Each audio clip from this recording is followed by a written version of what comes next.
Our second quarterfinal of the day. Cropdusters going up against the Black Sox in the 2 versus 7 matchup. Tyler Reidy and Jaden Taylor here with you. And Jaden, we saw the Field Ballers take our first quarterfinal of the Thursday, going 4-0 over the Red Raiders in the 1-8 matchup. So Field Ballers, not really their usual dominant selves, but still got the job done. But just goes to show you anything can happen in this playoffs. Yeah, different guys came through when were needed for the Field Ballers right there. You talked about Justin Drury with the really strong start, 5 innings of work. Mason Weber, after kind of struggling to start off this season, found himself in a big way with 2 really solid innings of relief. Mitchell Pomeroy was the man at bat, 3 for 3 with a triple, 2 RBIs, as well as 2 singles, and they're moving on to the next round. Yep, so there's that look at the bracket. Field Ballers will take on the winner of the Bombers and the Rail Riders Saturday at 2 p.m. Got 2 more quarterfinals coming up tomorrow after this one. So you take a look at the comparison between these 2 squads. The 2-seeded Black Sox at 16 and 10, the only team that had a remote chance at taking the regular season crown from the Field Ballers in the final couple weeks of the season.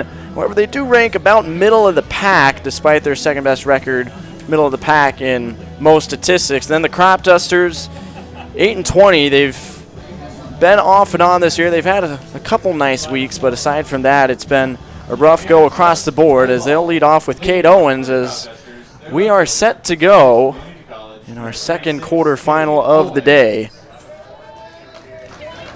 Cropdusters and Black Sox. Eli Cernkovich takes the ball for the Black Sox against Kate Owens, the left fielder, and we're underway with a first pitch fly ball into foul territory. Can anybody get there? The answer is no. One hop and it's over the wall. Kate Owens, I've mentioned multiple times, has kind of been an underrated player, truly, in my mind, for this Cropdusters team. He has really filled out the number 1 and number 2 spots. We talked about, sometimes how you can set the tempo early in games right. This top of the order is going to do that for the Cropdusters. They need to do that to start off this game between Owens, Tilton, and Wickham. They have been the best 3 hitters on this team this season, and that's why they're at the top of the order. That way they can get up as many times as possible throughout this game. Upstairs, 1-1 the count. You look at Eli Cernkovich, the Black Sox starting pitcher. He's a right-hander out of Northeast Community College. This is his 7th start, 9th overall appearance of the year. He's thrown 30 2/3 innings, striking out 32, walking just 9, and pitching to an ERA of 3.20. And he is not afraid to go straight at hitters. You saw that fastball really blowing right by Kate Owens. His fastball is going to be sitting 84, 85 when he's comfortable. Look at that. He rides it upstairs, and Owens chases for the strikeout. So 1 pitch and a K. That brings up the shortstop, Jack Tilton, with 1 down in the first. Yeah, Tilton going to be our impact player here today. And such a good hitter throughout the middle of this order, from the top through the middle of this order for him this season. He's been such a guy that you really want to see with him mixing between him and Kate Owens. First pitch to him is outside, ball 1. Tilton from West Virginia Wesleyan, one of a couple Cropdusters from West Virginia.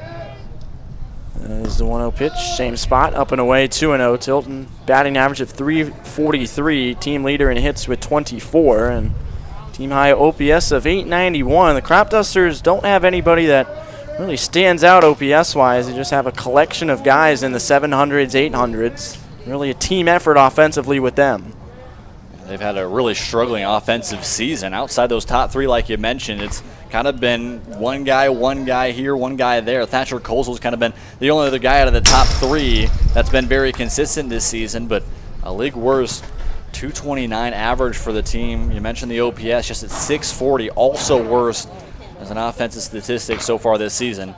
Again, the depth, I think, is some of the factors that we've seen for the Cropdusters this season and their struggles, right? They have some really good top-of-the-line guys, Tilton, Owens, Wickham. You see Colesville as well. Both the Colesvilles have been pretty good this season. The top end of the pitching staff's been good with Anthony Comfort, who you're going to see today. Might also see A.J. Ventry, but outside of that 5-6 group, they've really struggled.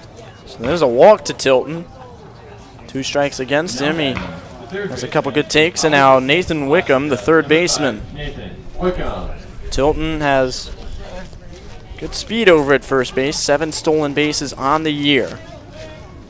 And Wickham, this is a guy who's going to has the ability to drive in many, tied with two other guys in Trayton Kozel and Cade Owens in RBIs this season. Again, sometimes that momentum can be a big factor early on in ball games, right? How can you set the tone? If the Cropdusters is looking for a big upset up against a team that has not found momentum these last couple of games, lost 3 of the last 4 of the Black Sox, this is a time to pounce on a team that's been recently down. 2-0 the count on Wickham. Team leading 347 batting average. You look at Crnkovic, his last outing was in relief on Sunday against these Cropdusters, throwing 1 scoreless inning and striking out 1, didn't allow a base runner. However, it's been exactly 2 weeks since he last started. Back on July 14th against the Bombers, going 4 innings, allowing 5 runs, 4 of them earned. So we'll see if there's any rust to shake off here early on. As that's slapped foul. And I think projecting the starter for this one, it was either between Crnkovic or Aaron Madden. Madden's recently kind of struggled a little bit. 3 earned runs in just an inning of relief work against the Filth Ballers 2 outings ago, and then 4 earned runs in 6 innings of work with just 2 strikeouts up against the Bombers. So the guy that's really been the ace this season, or at least was slated as the ace, has struggled this year. Looked like they're going to go with Crnkovic here. Soft grounder to third. Sight makes the play, and they throw back over to third base, but safe on the play, Tilton.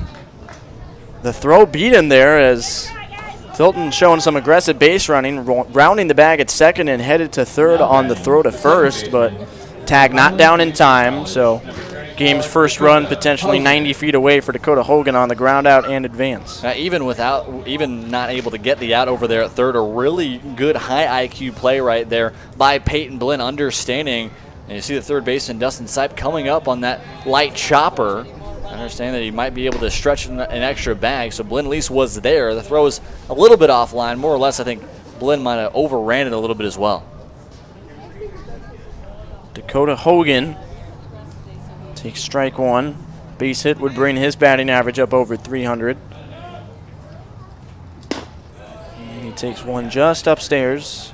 1 ball and 1 strike. Partly cloudy skies, minimal wind here.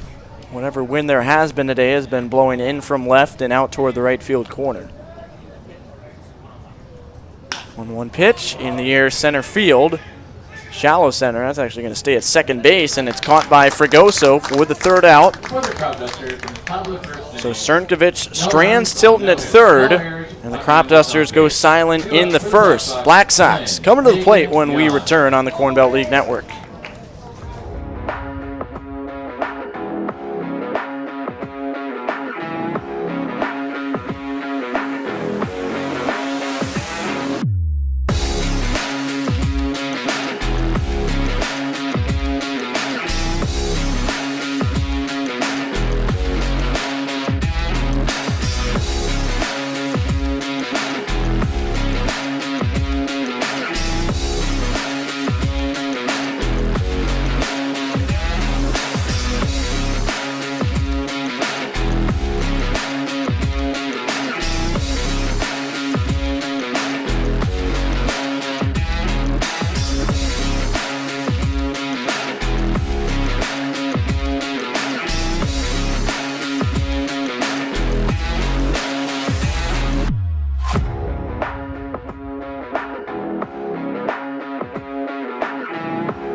Bottom of the first inning.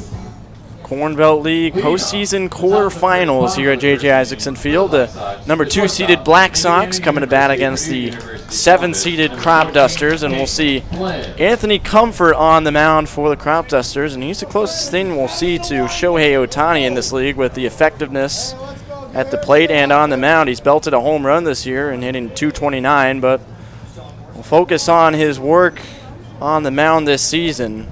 This is his 8th start, first against the Black Sox. He's thrown 35 2/3 innings with an ERA south of 3 at .275. He fires strike one to Peyton Blinn. Now, the biggest thing from him is as a lefty, and he's not going to be a blow-away guy from the left side, but he has such an arsenal. 5 different pitches that he can work with, a 4-seamer, a 2-seamer that kind of looks more like a sinker. Does also have a circular change, a curve, which is going to be his put-away, and then we'll occasionally work a slider, which will have true slider movement. A little bit of slurve, won't hook up as much, but kind of the sidearm to the left side. He'll pull it out whenever he needs to. A lot to deal with for these Black Sox hitters, and there's a wave and a foul tip from Blinn, the shortstop. 1-2 the count. Comfort in his last start against the Red Raiders on Saturday went 3 2/3 innings, throwing 70 pitches. He gave up 8 hits, 7 runs, 6 of them earned, only striking out 2, so it was quite frankly his worst outing of the season, but he gets a sword swing and miss on the high fastball to Blinn, and both pitchers start their evenings with a strikeout. And again, I think that was somewhat of my question mark coming into this when both Ventry as well as Comfort have kind of cooled off. We talk about the dog days of summer you get later on in the season. You may be a little more tired, can't quite go as long. That's what we've seen from Comfort and Ventry. So I think the thing is to see, are they going to do the same thing here, or are they able to find some kind of way to switch some things up and find their rhythm back? Darius Hagan slaps one towards center, but it hangs up for Jack Tilton to make the catch, and Hagan flips the bat away in disgust. He's the second out. Now batting, the first Anthony Comfort threw a no-hitter earlier this year. He was back on June 23rd against the Red Raiders.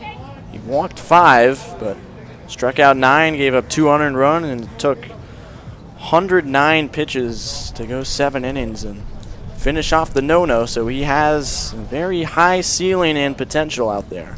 And he gets a big wave and a miss as he goes off speed to Caden Young. There's that slider, that beautiful slider that you're going to work on him here.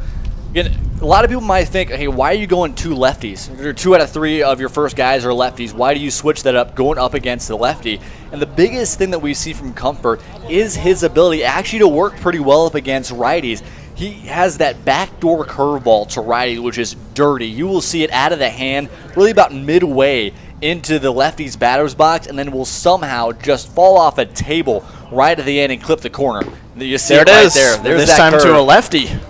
Wow. That pitch is beautiful. Young, it is a beaut. Young was sliding back out of the way, and it drops in for a strike, and 1-2 the count.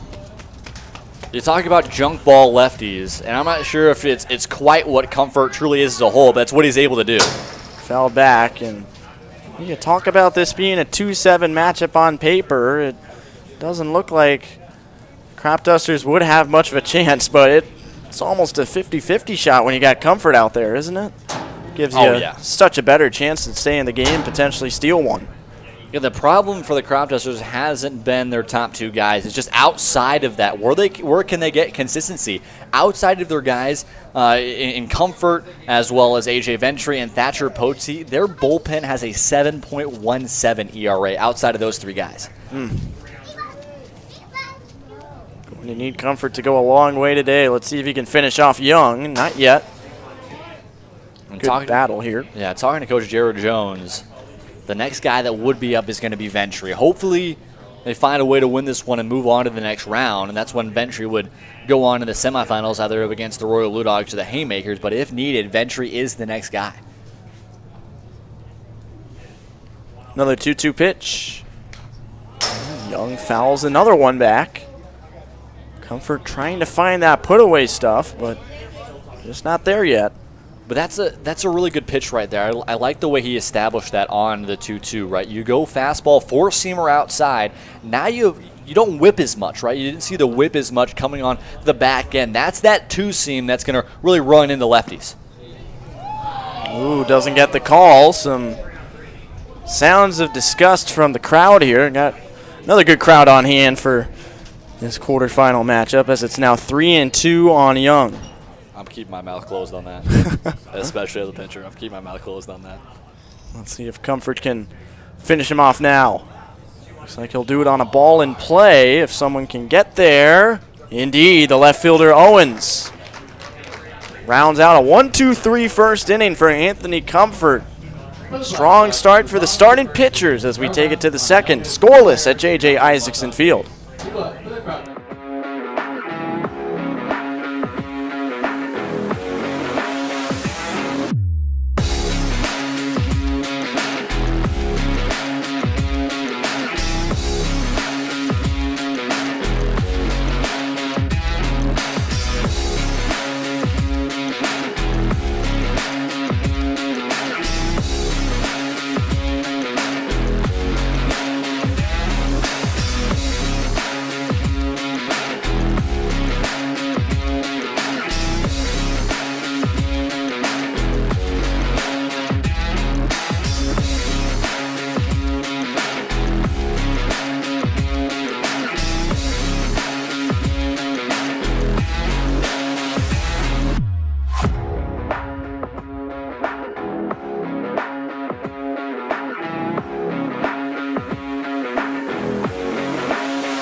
Back at JJ Isaacson Field, the second of our 4 Corn Belt League quarterfinals. Black Sox and the Cropdusters scoreless through 1. We'll take a look through the Black Sox regular season report. And Jaden, they've been consistent all year trying to chase down the Filth Ballers in that top spot, finishing off the year at 16-10. But the big question mark is how can they perform against the class of the league, the best teams? And it's been a mixed bag for them going 7-8. They've excelled against the teams below 500 like this one, the Cropdusters, but got to win 3 straight, probably a couple against teams at or above 500 to take that postseason crown, and see if they can answer that question here in this postseason. And it's fouled off by Peabody. Yeah, and it's very possible to see, again, the 3-6 matchup, honestly, I think seems more widened comparatively to the 2-7 matchup. The Haymakers going up against the Royal Blue Dogs. The Haymakers, the hottest team here in the Corn Belt League. After losing 4 of 5, they have just bounced back in an incredible way. Have won 5 of their last 6, are on a 5-game winning streak coming into the postseason.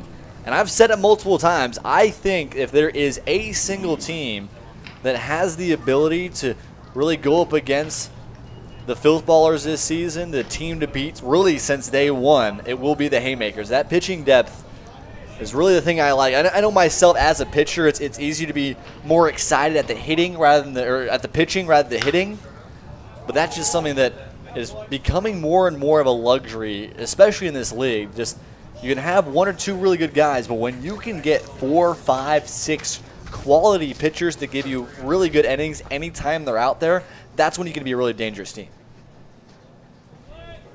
1-2 the count on Blake Peabody, who taps another one foul. And Black Sox, despite the strong record and the second place finish, the offense has been lacking a bit as of late. They've lost 3 of their last 4 games and have played 7 straight games without scoring more than 6 runs.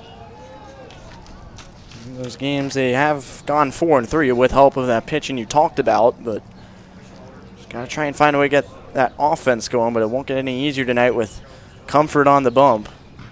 As the 2-2 to Peabody's outside, full count. I don't mind that sequencing there. You go fastball up top. A lot of guys are going to think, right, okay, we're going to go, he's probably going to go off speed outside. This time he goes fastball outside, right? So there's not as much movement, so a chance to chase. But instead, Peabody takes the walk. Cernkovich has walked 2 of the first 5 Cropduster hitters. And now Trayton Kozel with the leadoff man on. Now watching in the bullpen before this one, Cernkovich didn't quite seem his full self. Airmailed a couple balls, had a couple ones in the dirt, didn't quite seem fully consistent, being able to find the zone. And you see the 2 walks now, but again, when it comes to postseason time, you can give up 6, 7, 8 walks. All that matters is you keep it close enough for your offense to be able to find a way to win it. Drayton Kozel gets a bunt down. It's right back to the mound, and the throw is in time at first base. Srnkovic fields his position well. That does move Peabody over to second, and now Thatcher Kozel will have an opportunity with a man in scoring position. Yeah, great team, AB. You understand to start it off, you want to find that first run. You see so many times the numbers just shoot up when you get that first run for a lot of these different teams. And in a game like this to where you have your ace on the mound, the guy you've been comfortable with since day one in Anthony Comfort, when your offense can score 1 or 2, you can feel a little bit better. Just making sure that, especially with a struggling offense, sometimes you got to play the small ball a little bit to find runners across. Low ball 1 to Thatcher Kozel. Tied for the team lead with a .333 batting average with men in scoring position. Trying to get Peabody home from second for the game's first run. 1-0 pitch. Sky toward left field, shallow left. And a catch is not made out there at third. It looked like Sipe had it in his glove as he was twisting around, but it dropped on the outfield grass for what I believe will be ruled an error. Now 2 on, 1 out as the Cropdusters receive a gift. Yeah, it seemed like for a second Sipe had really had himself set up. He was pretty much underneath that ball, but just at the last minute it seemed like it might have tailed a little bit towards his left side and just barely dropped outside of the glove. It's an odd play. We've seen a couple odd goofs here in the first couple of games. Saw a couple with the Red Raiders. One that luckily went foul for the Filth Ballers. I'm not sure if it's the sun or just some pop-ups kind of getting away that it's not quite easy to see, but the defense has kind of struggled even without even an error so far. Upstairs, ball 1. And I know you can't say the same, Jaden, as a guy who's pitched most of his games, but when you get into a postseason game like this and you know that you're 1 loss away from falling out of it completely and losing your season, do you tighten up at all in the early innings and maybe try and do a little too much, and you're not loose out there making the plays that you usually make? I mean, being myself, I've mainly been a reliever in those moments, at least with the state tournament this past spring. For me, it was just I'm going out there to get outs. That's the biggest thing. You go out there, you get outs, you shut things down, and that's kind of the mentality as a reliever. But definitely defensively, it's a situation to where you want to make sure you're not doing too much, but there's that back and forth, right? You want to understand that you're still staying focused, but you don't also want to make sure that you're too dense, like you mentioned, too tight, like you mentioned in some of these situations, which can really hurt you. I think as a guy myself, it's more a chance to take deeper breath. That's a big thing for me. Again, pitching is going to be different than defense, but when your breathing is really set well, when you really feel comfortable, right? You see so many things on breathing or breath taking, breath training, that kind of stuff, right? How that can help your performance athletically. That's been a big thing for me, making sure that you take a deep breath, making sure that you're really set and centered. And again, it's only 1 play. Easily you can see Srnkovic getting out of this with ease. That's that kind of mentality you have to have. Taking a deep breath, it wipes away from your mind and getting yourself set up for that next pitch. Got some help from Rusty Wortman on the pick on that ball in the dirt. Now we'll have a quick conversation with him, and Thatcher Poteet will do the same over at third base with head coach Jarrett Jones. Yeah, you mentioned the Shohei Ohtani of the Corn Belt League and Anthony Comfort. Thatcher Poteet has kind of been the same way as well. He's for a guy that's had to throw so many balls, whether it's from behind home. Srnkovic sends him back to the dugout on a strikeout. And now 2 away. They leave it up to Caleb Copeland, the center fielder. Copeland, another guy that's really just struggled out of the bottom of the order. I mentioned it the last time these two teams played. He's bumped his average up to 217 after a strong day to start off their end off the regular season. But again, the bottom half of this order has just struggled all season long finding production. I think that's something that, especially in a situation like this where you have 2 runners on, you have a chance. These are the times that the guys that haven't always produced need to produce. 1-0 pitch to Copeland. Peabody at second. Thatcher Kozel at first. Walk and an error. And there's a swing and a miss on an off-speed away. 1 ball, 1 strike on Copeland. Batting average of .217 coming in.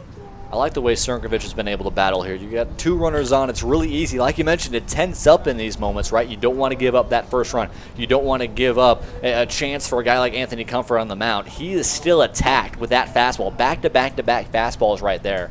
Again, for a guy that has a 4-pitch mix, a fastball, curveball, slider, and change, he's really leaned on that fastball a lot here early, and it's got him pieced up a little bit. But, I mean, every single time the defense has been able to make plays, just really one play to where it was even really batted too well. Up and in, 3-1 the count. Crnkovic is over 30 pitches now. Definitely would like to get out of this second inning, A, with no runs allowed, but B, keeping your pitch count in a good spot. Down near 35, under 40, as he gets one foul back. Full count, runners will be in motion with 2 outs. Peabody from second, Thatcher Kozel from first. Caleb Copeland trying to extend the inning back to the leadoff man, Cade Owens.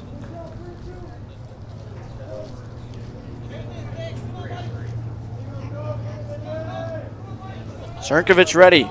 Payoff pitch. Is popped up, out of play again. Really like the way Copeland's been battling here. Again, you're setting yourself down, and it's really easy, again, just to give up on this kind of AB when you kind of struggled this season, haven't always had the best ABs. But again, this is a time to where, especially earlier on in this one, with your ace on the mound, the guy you've been comfortable with all season long to give you quality innings, you got to give him run support. Little jam shot out in front of the mound, and Crnkovic makes the catch. It leads him right back to the dugout. He goes flying in, grabbing the 3rd out, and leaving the Cropdusters scoreless in the top of the second. We head to the bottom half. Up next on the Corn Belt League Network.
Bottom of the second inning, Black Sox and Cropdusters scoreless as Spencer Crane leads it off for the Sox. Anthony Comfort back to work after a 1-2-3 first inning. Outside ball 1, and Jaden, this is something I mentioned to you off the air. I haven't gotten a chance to talk about it live, but Spencer Crane has absolutely perfected the Giancarlo Stanton batting stance. To a T. Oh, yeah. To a T. That closed stance that seems to honestly be getting more and more closed as the season goes on. I think I was hearing it up here. He was the last game of the regular season, which was kind of a makeup game against the Rail Riders. He was and has been on the chalk of the inside of the Reidy batter's box. And again, he's produced, so I mean, there's nothing to say against it. League 3rd best 18 RBIs, league 2nd best OPS. And again, he's just been the guy that's been able to produce consistently all season long at 1024 OPS. I think he calmed down a little bit in the middle part of the year, but kind of rejuvenated himself these last couple of games. 2 home runs on the year. He's driven in 9 runs in his last 12. I think saw that first home run of the season. I think it was either the first or second day of the year out here, and I think we knew right away. And a guy at 6'5", 6'6", this big and has that much power was going to be a danger to the league. We're going to reach out and poke that thing foul. And he's staying in there. just fighting pitches off. We've seen a lot of quality at bats today, maybe not resulting in a man getting on base, but certainly making the pitchers earn it. Yeah, I call that swing a get me another swing. Well, that one will be a get him to the dugout swing. He waves and misses for out number 1. 2 Ks now for Comfort as he gets Crane to lead off the second. He waved and missed right there, and Comfort waved his glove a little bit, having a little chat back to Crane after that one. And I like a pitcher with confidence. I like that kind of style that Comfort has shown so far. He is dealing up there on the mound, and this is the kind of start that you need from a guy like this in a big spot trying to keep your season alive. Catcher Rusty Wortman gets plunked. What pitch out of Comfort's hand didn't look like it was going to miss by much, but Wortman still does crowd that plate and caught a piece of him. And he's got first base, and he's got a courtesy runner coming in for him. As Dustin Sipe will bat. Number 8, Sid DeMayo. Sid DeMayo will be the courtesy runner at first base. 2 different guys we see in our first 2 games from UNO. We talked about Tony Donahue, the starter for the Red Raiders in our first game, another guy from UNO. And DeMayo has honestly been, outside of maybe Spencer Crane, has arguably been the best hitter on this team this season. So kind of odd to see him out of the lineup, but still able to show the speed, which is kind of odd out of a catcher. First pitch just off the plate to Dustin Sipe for ball 1. Sipe batting .250 coming in. 2 for 8 with a double. A couple runs batted in against the Cropdusters this year. Sox and Dusters have met 4 times this year, with the Black Sox taking all 4 matchups.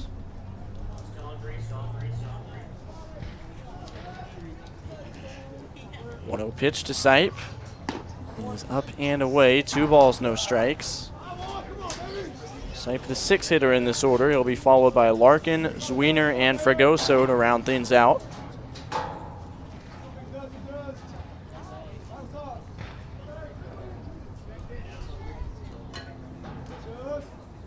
DeMayo leads off first. 2-0 pitch. Fouled away.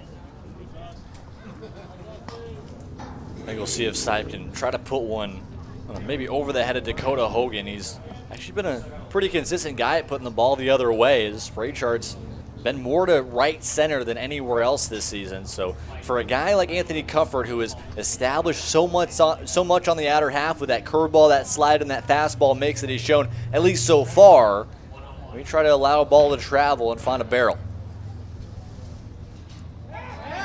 Throw over to first. DeMayo back in safely. He has not attempted to steal this year. Still 2-1 on Sipe. Neither team with a hit thus far. Cropdusters have walked a couple times and reached on an error. Black Sox with a hit by pitch to DeMayo. That's their first base runner. And outside again, 3-1. Comfort trying to locate on that outside corner, but just not getting around that pitch enough.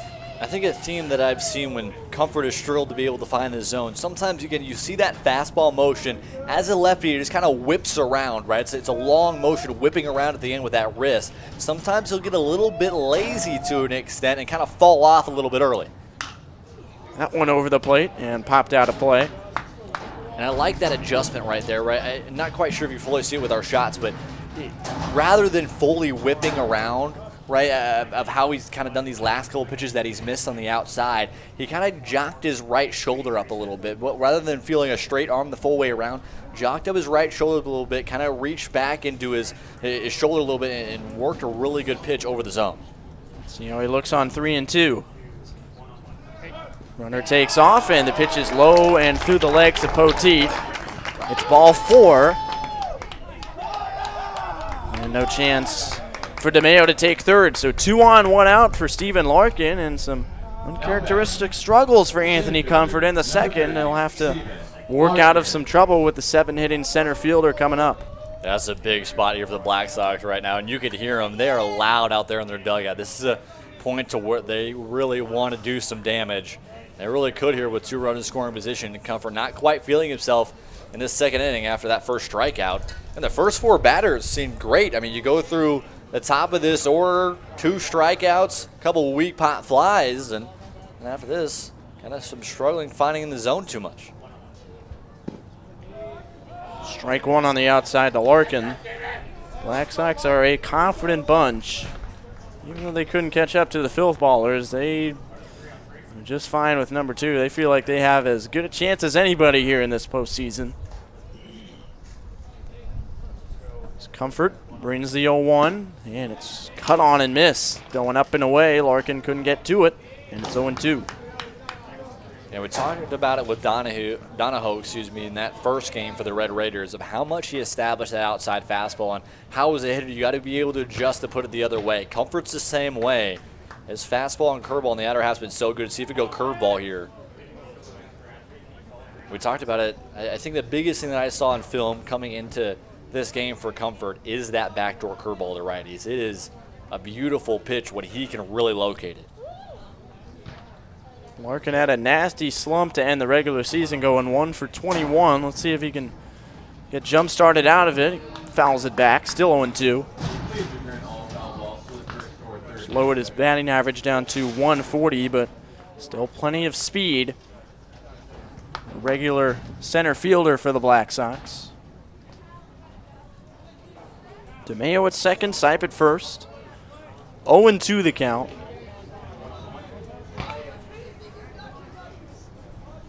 Comfort's pitch, swing and a miss, and throw down to first.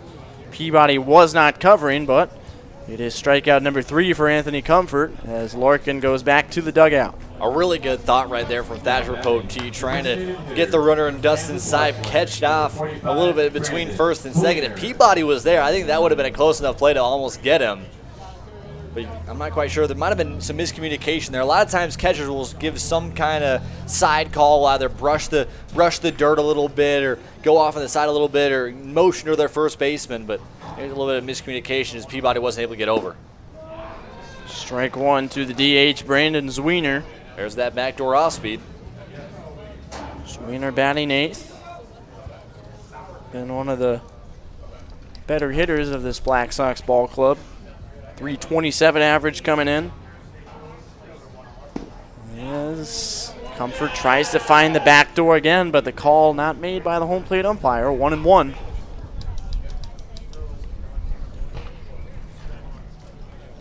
Zwiener 3 for 11 against the Cropdusters this season.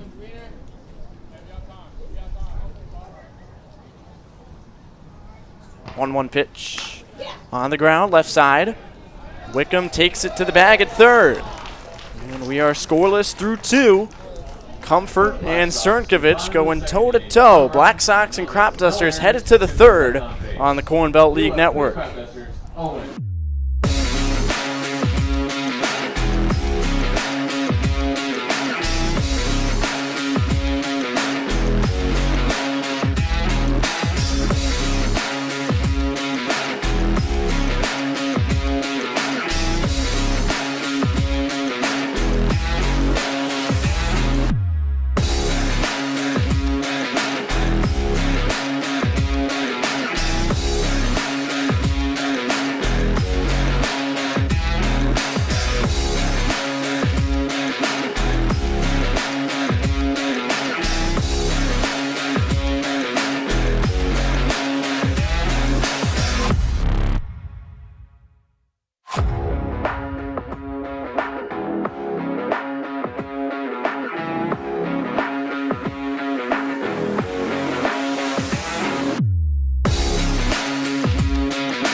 Top of the 3rd inning. 2-seeded Black Sox, 7-seeded Cropdusters on the Corn Belt League Network, and second of our 4 quarterfinals. As there's ball one outside, Eli Sternkovich to Cade Owens back at the top of the order for the Cropdusters, as they've had some activity on the bases, left 2 on in the second inning, but have not come through just yet. We remain scoreless and still without a base hit on either side. I think this third and fourth innings will be pretty interesting to see. The second time through the order, how do these two offenses adjust to some really strong starters? Like you mentioned, some guys in the base passes that past inning in the second, but both guys able to work out of it. We'll see if the second time through the order will jump up the numbers like they do usually. 2-1 pitch. Sternkovich works quickly and dots the outside edge. 2 balls, 2 strikes. Owens struck out swinging leading off the game. One of 2 strikeout victims to Sternkovich, but he slaps one down the right field line, a base hit. It'll roll for a while. Sliding cutoff by Crane, but Owens has the speed to reach second base on a leadoff double. We're talking about it. The numbers just shoot up the second time that you see him through the order, right? You talked about it, the strikeout to start off the day, but honestly, a pretty good at-bat, that strikeout for Cade Owens. Really worked through the arsenal up against Sternkovich, and right there found a fastball in the outer half and slapped it back down the other way, and a really good start here in the third for the Cropdusters. And we talked about in the first how much that first run truly means. If the Cropdusters can get one here, maybe see Comfort get back to his own way a little bit after a struggling second. Could be a really interesting game and possibility for an upset. Ball 1 to Jack Tilton. He worked a walk in the first. Sternkovich has walked a couple.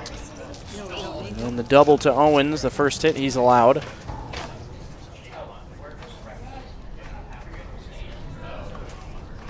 Couple looks back at the runner. Now the 1-0 pitch is a bunt, and it catches the infield dirt and trickles just foul.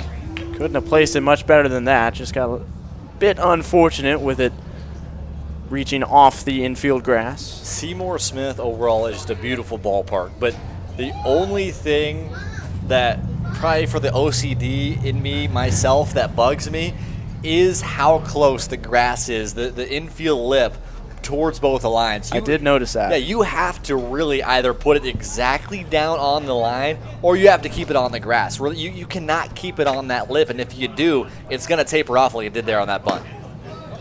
Upstairs, see the dirt poofing out of the glove of Wortman, the catcher. 2-1 to count.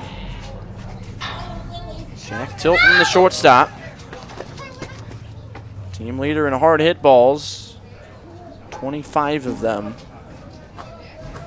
Outfield shading him toward right center. The left center field gap is wide open. As Owens runs toward third, it's chopped over the mound. They might not have a play, and they won't. Blinn has to just put it in his pocket and flip over to third. Owens is back there safely, and on the infield hit, runners on the corners with nobody out.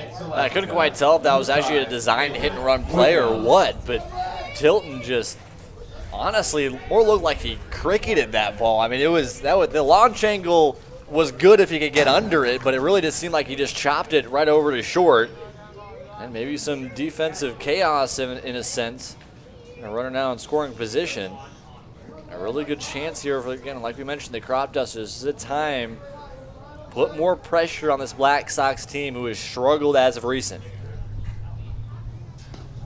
Strike one on the outside corner to Wickham.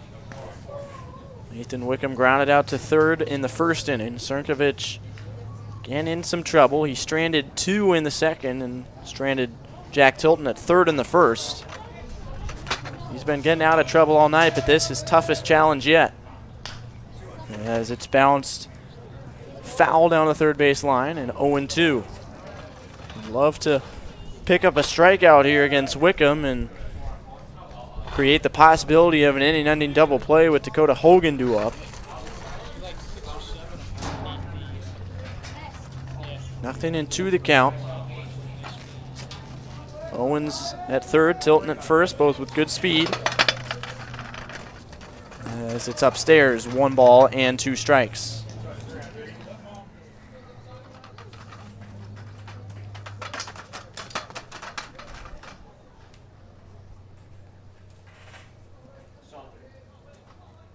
One and 2. Crnkovic high again with that fastball. Had a couple pitches to play with on 0-2, but now you got to lock in. 2-2 the count now. Runners on the corners, and possibility to load the bases if you can't make a couple good pitches to Wickham. But it's out over the plate, and it's lined in a left base hit on 2 bounces. That scores Owens, and Tilton moves up to second. RBI single for Nathan Wickham.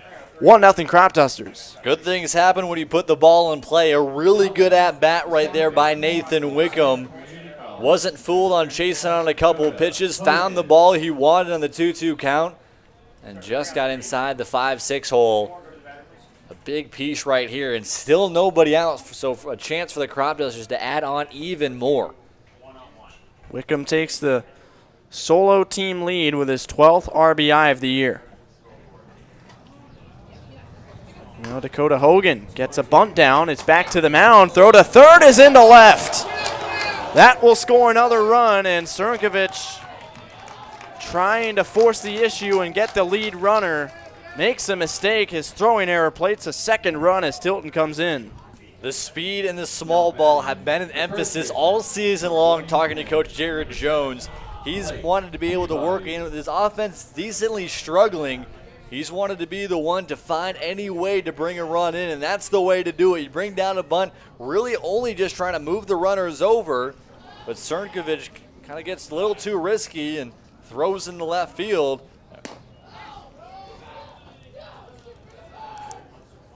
Peabody showing bunt as well, but he takes upstairs ball 1. The inning has quickly gotten away from the Black Sox, and you don't want to give Anthony Comfort a lead this early.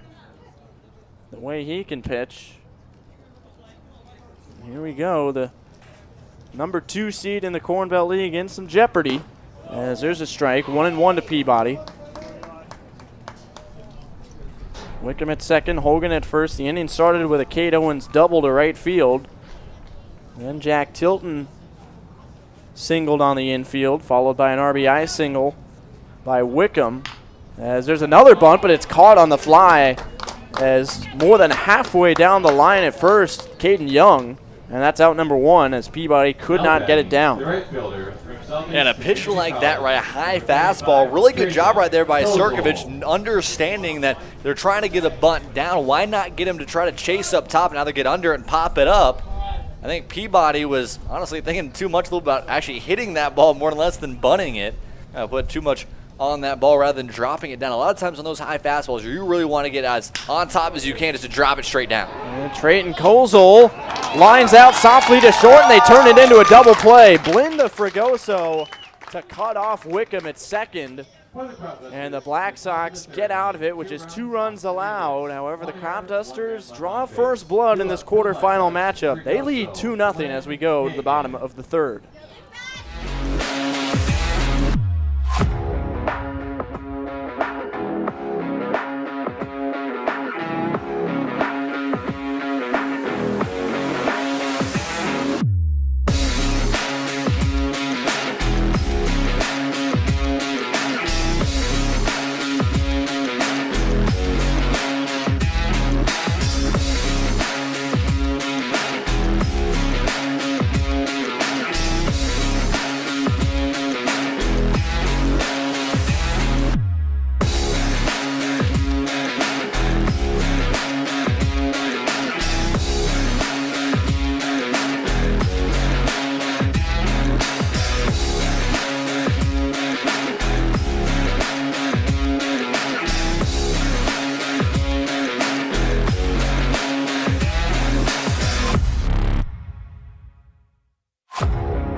Bottom of the third inning on the Corn Belt League Network. Tyler Reidy and Jaden Taylor with you.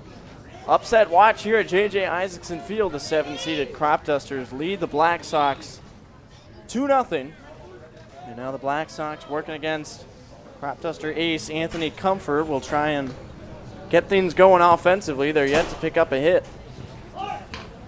And a first pitch bunt is down the line. Comfort's throw, not in time.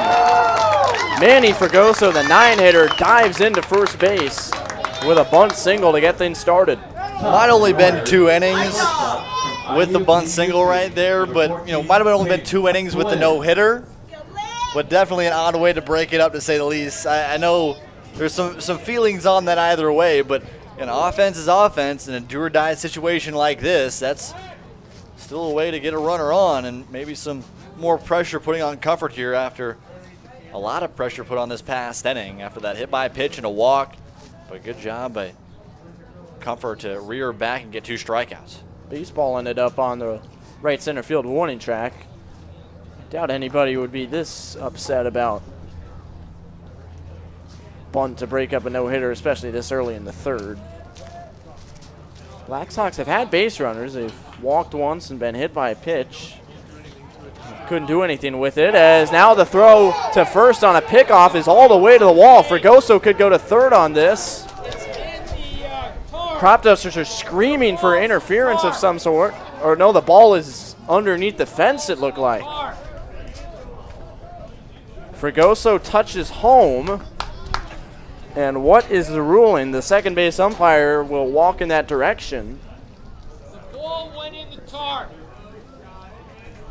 Oh, the tarp over there. That's where it ended up. Let's see where they put Fregoso. There's a conversation going on. And he'll be placed at third. That's the right call, I think. It seemed exactly where it was going to be. The ball was going to die up against that wall, and he would easily get to third base. So that's where they put him. Nobody out, and a great opportunity for the Black Sox to at least get one here in the third on very strange play. And now first base is somewhat dislodged here. I think Comfort, after trying to get Fregoso on one pickoff, was kind of disgruntled a little bit, was trying to throw a really quick little sidearm. I'm not sure if even Peabody was ready for it, as kind of got past his outstretched arm into right field. And I'm not sure if it kind of went either like past or behind the tarp down there in right field, or went into the tarp down there in right field, but either way, it's a good call to make sure he stays at third. That's an odd look. At least at the time, how the reaction looked at it, didn't really look like either umpire was actually even looking at the ball. Yeah, I think it went right into that hole on the side of the tarp, because it does face the infield at an angle. The ball is going the right direction. It can't get into there. I believe that's what happened. Either that, or to your point, it went behind. But now, man at third, nobody out, and it's the first pitch to Peyton Blinn, the leadoff man, and it's off of something. And Coach Sunigal wanted it off his knuckles a little bit. But either way, I think Blinn knew it was off the bat. And foul ball, strike one. A lot of times you'll see guys try to sell that a little bit. Sometimes coaches will even teach you a little bit to try to sell it. 0-1 the count. And Blinn fouls it straight back. Nothing in 2. Fregoso at third base.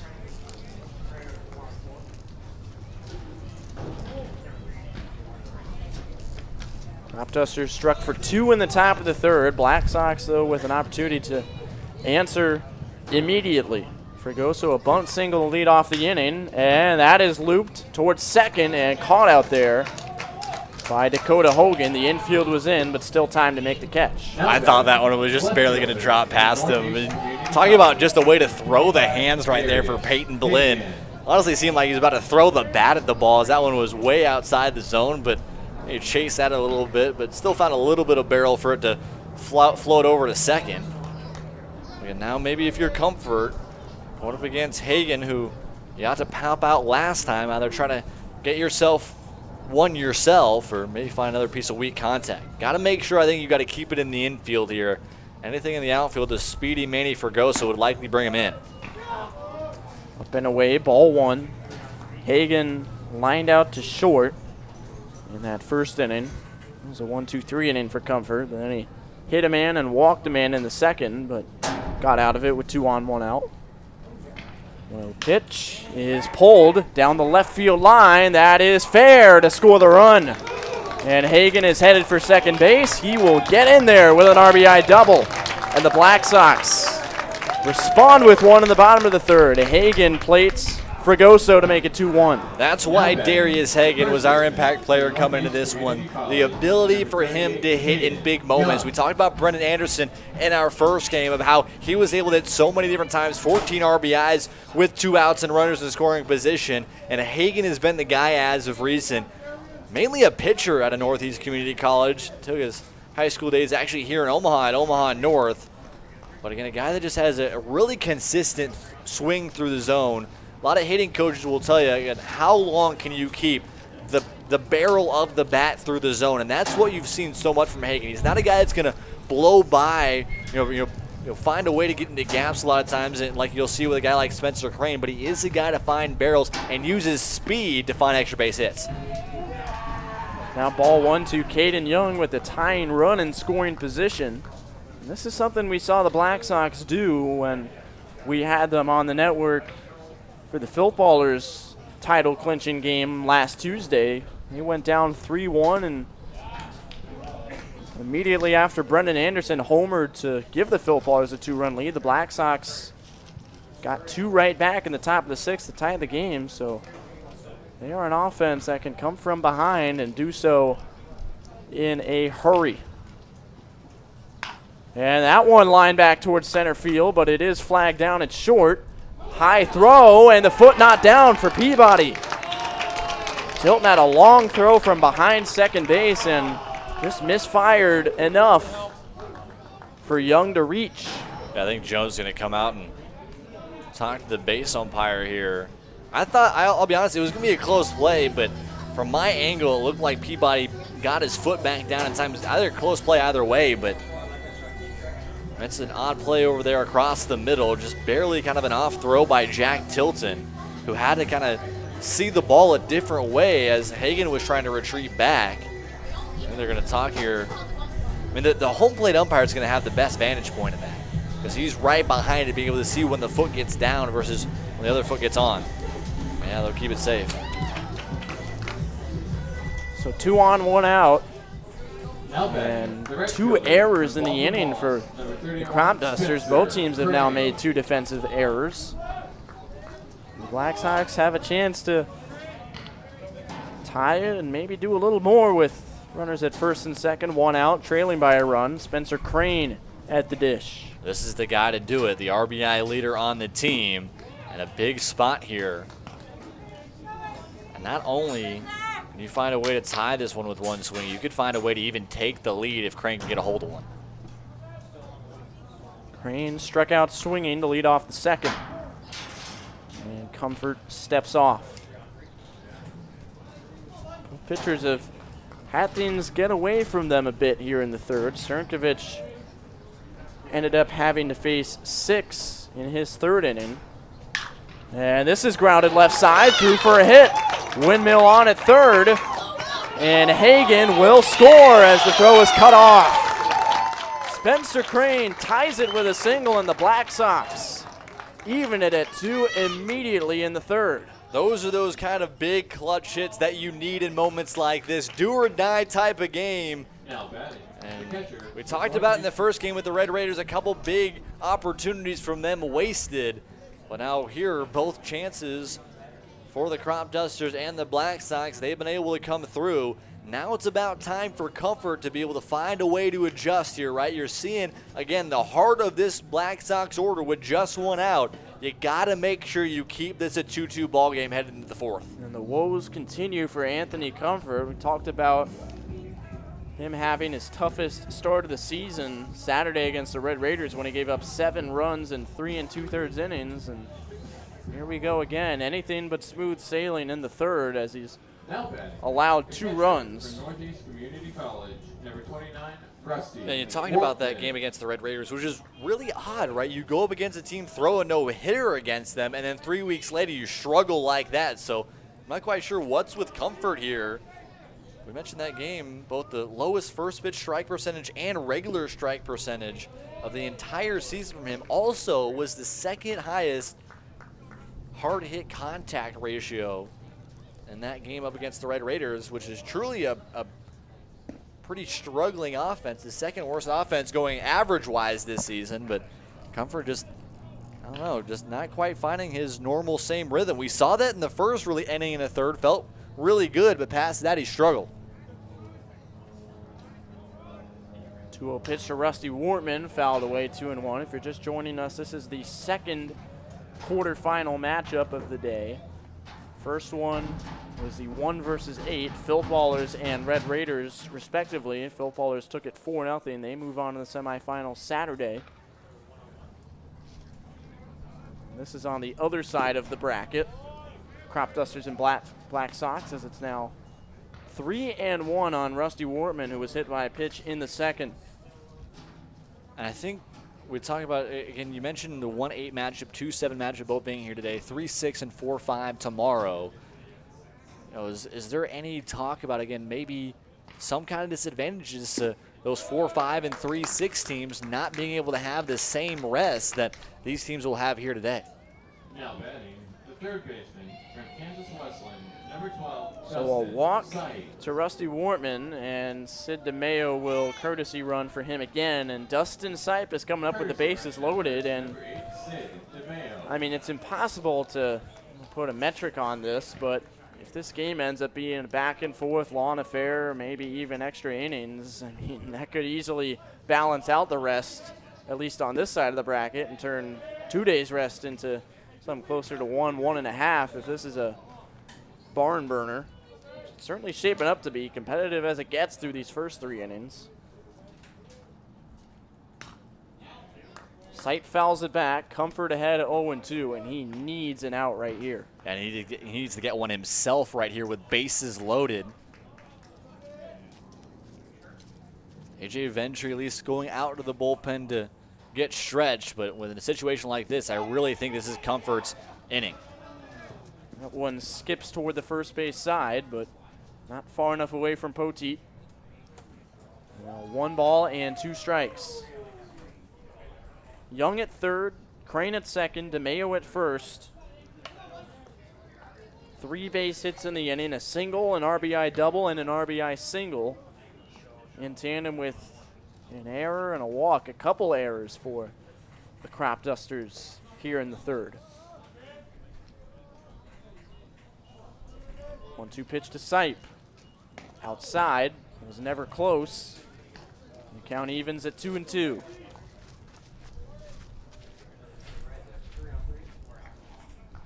Dustin Sipe hitting .389 with runners in the scoring position. He has produced when called upon to do so.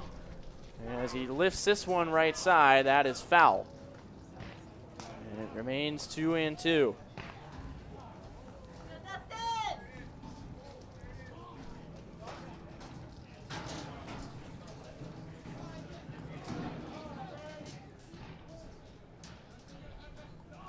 Comfort ready with another one. 2-2 pitch. Lifted, in play this time, shallow right field. Kozel comes in, makes the catch, and the tag is bluffed from third. Everybody stays put. Poteet did a heck of a job to keep that high hop in front of him, and the bases remain loaded with 2 down. I was honestly a bit surprised Blake Peabody didn't try to cut that one off. Sid DeMayo over at first was charging towards second base about halfway in between first and second with still the runner over there at second when Crane. Again, this is the chance. We talked about it. Some of these small chances to blow it wide open for the Black Sox have been there. A chance for Comfort to really wipe the slate clean and feel a little bit more comfortable heading into the fourth. Ball 1 to Stephen Larkin. With his strikeout in the second inning, he's now 0 for 8 on the season against the Cropdusters. Could really use a big hit.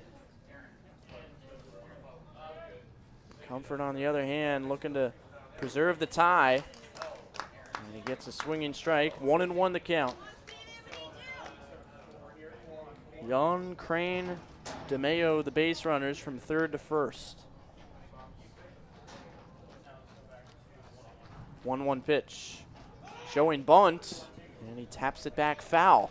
So they go with the suicide squeeze as it looked like the runners were going on the pitch, but now 1-2.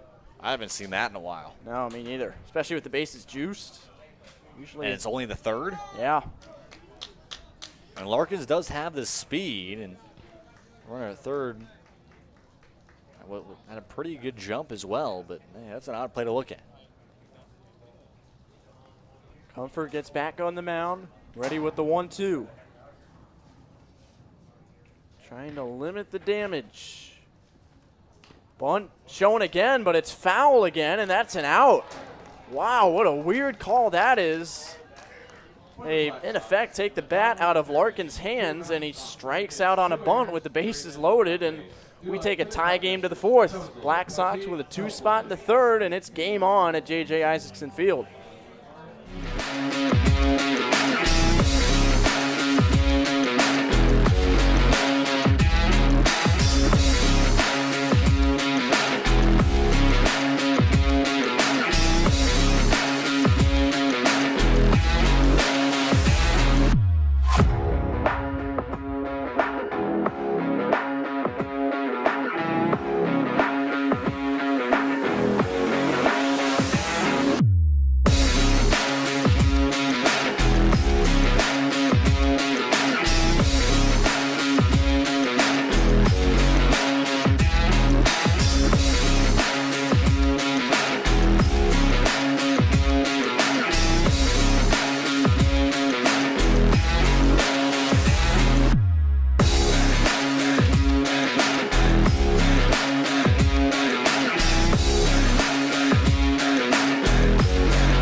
Top of the fourth inning. Postseason baseball here at JJ Isaacson Field. Tyler Reidy, Jaden Taylor alongside our whole Corn Belt crew on the CBL network. Eli Srnkovic goes back to work. He gave up 2 in the third, but his offense helped him out as first pitch is low, ball 1. Game tied at 2. Both teams with 3 hits. Both teams with 2 defensive errors. Been very evenly matched so far. As Thatcher Kozel pulls this one to first base, and Caden Young trots to the bag for out number 1. Yeah, I talked about in the third, it would be kind of an offensive showcase, right, with going back to the top of the order for both sides, seeing how they can adjust. And I think now here in the fourth, it's how the pitchers can adjust, right? How can they find ways to maybe work backwards up against the guys that have hit them well so far? And that's what Srnkovic did right there, getting hit Kozel to chase a little bit on the outer half and poke one for an easy out over to first. Chopped foul by Thatcher Poteet. Bottom third of the Cropdusters order here in the fourth. Poteet followed by Copeland. Poteet struck out swinging in the second. 0 for 1 on the day. There's the 0-1 pitch. He is in the dirt. 1 ball and 1 strike from Srnkovic. Getting up close to 60 pitches now. Up and away, 2 balls, 1 strike. Both pitchers had to deal with very long third innings. Comfort had to face 8. Srnkovic faced 6. That is knuckled foul. Poteet not happy with himself for making contact with a pitch up and in, now 2-2. And I think it was 2 different kinds of innings, right? Srnkovic got, really pieced up a little bit after that Kate Owens double, the Tilton able to get that weird infield single, and Wickham with that RBI single to bring another runner in. But on the other end, Comfort was just not able to find the zone as consistently, fell back down behind a lot of counts, and wasn't able to find the zone too much. Number 11, Disgusting slider strikes out Poteet for a second time. And now Caleb Copeland with the bases empty and 2 outs. So Srnkovic has to be pleased with the way the fourth is turning out.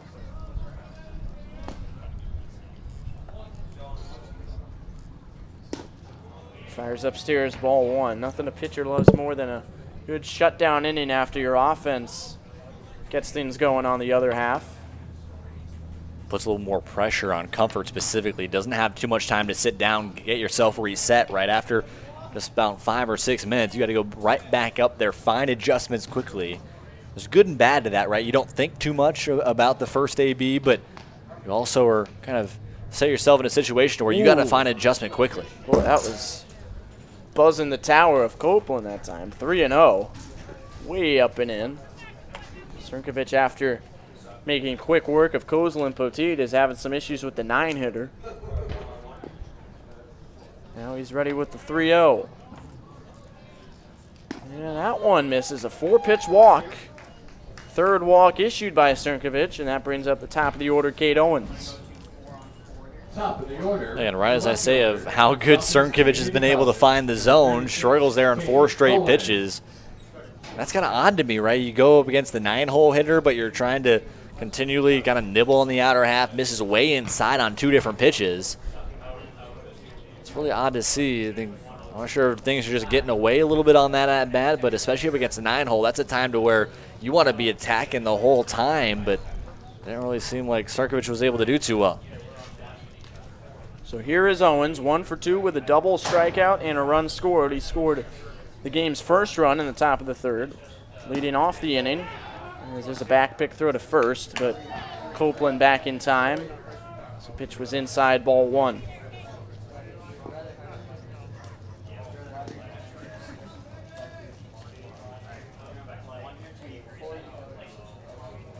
One-0 pitch from Srnkovic is just up above the zone. 2-0, and all of a sudden, after those 2 quick outs, 6 consecutive balls. That's the time for your Srnkovic. You got to find a way to bear down.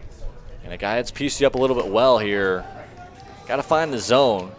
I think as myself as a pitcher, I would much rather get dinged up a little bit than consistently not being able to find the zone. Got to put something across the heart of the plate, even if you're going up against Owens here. Allow your defense to make plays and get out of this inning.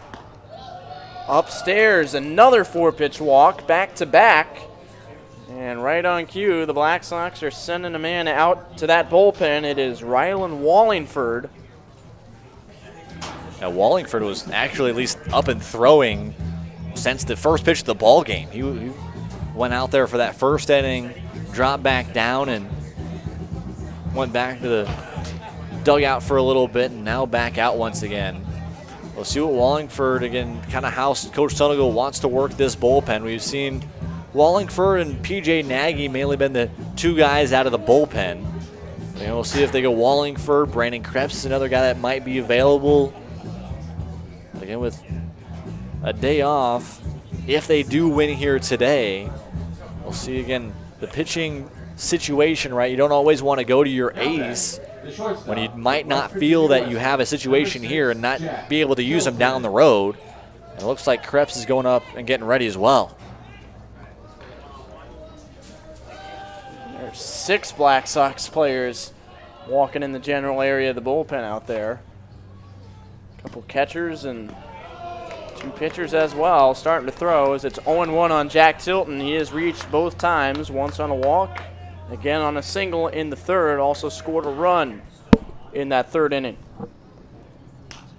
He gets jammed and pops one up foul. 0-2, an opportunity for Srnkovic to execute a pitch and escape trouble.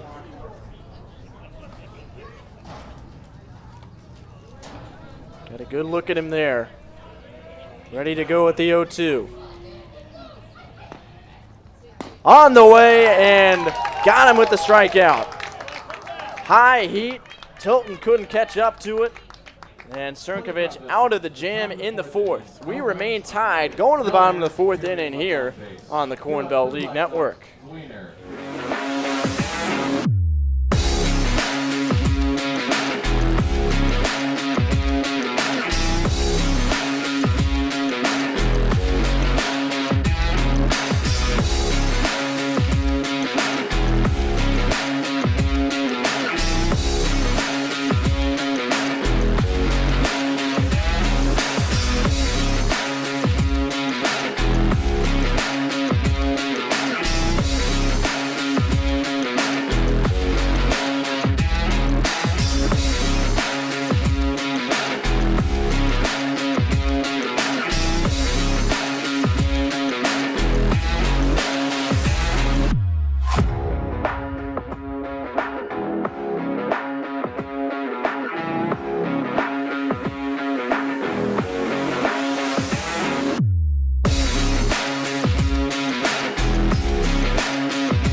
the dog days of summer, and hey, why not take in some postseason baseball at JJ Isaacson Field? Perfect place to be on a Thursday night. Tyler Reidy and Jaden Taylor here with you, and with some pooches as well. Bottom of the fourth inning, tie game between the Cropdusters and the Black Sox, and the second of our two quarterfinal matchups today. Filth Ballers already advanced with a 4-0 win over the Red Raiders in the 4 o'clock game.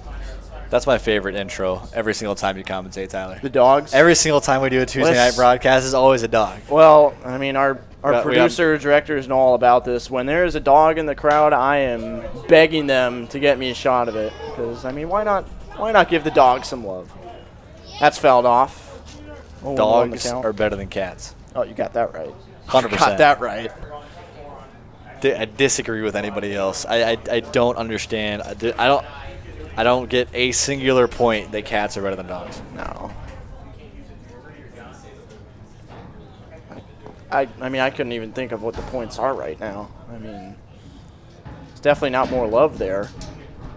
There's a swing and a miss. 0-2 on Brandon Zwiener, the DH. I think it also depends on the kind of dog.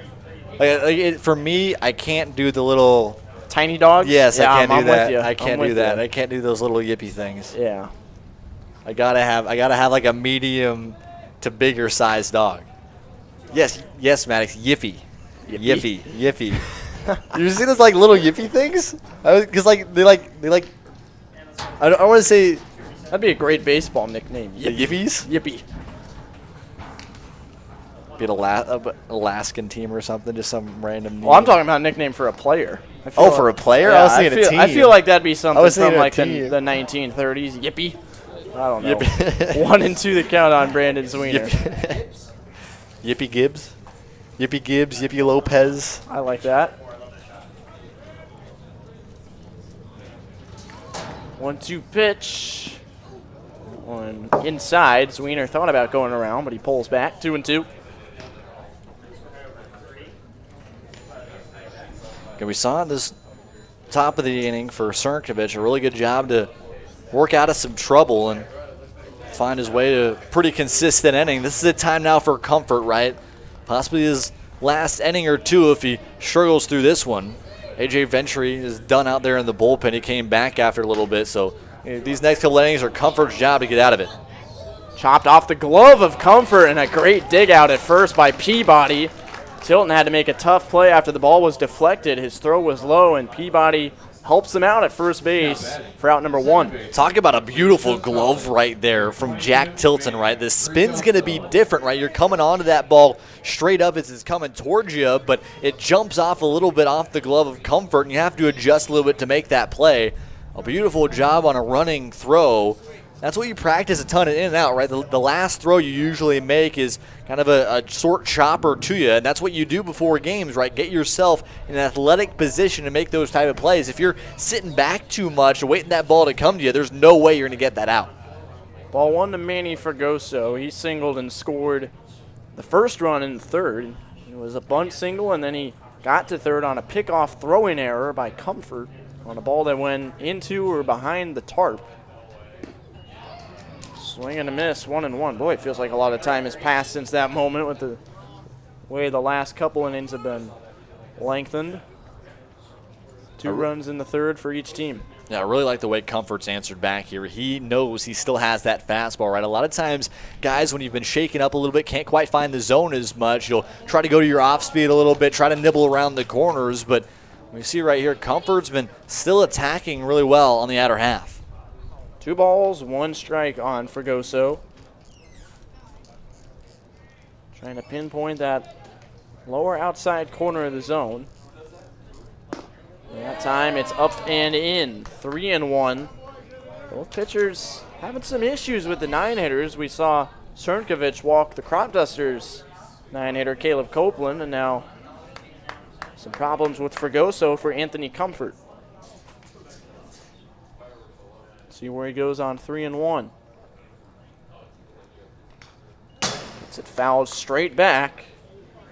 Fregoso's on him, and now full count with the top of the order, Peyton Blinn on deck. 5 straight fastballs right now for Comfort here. Again, we talked so much about the arsenal that he has with 5 different pitches, but At least for this at bat.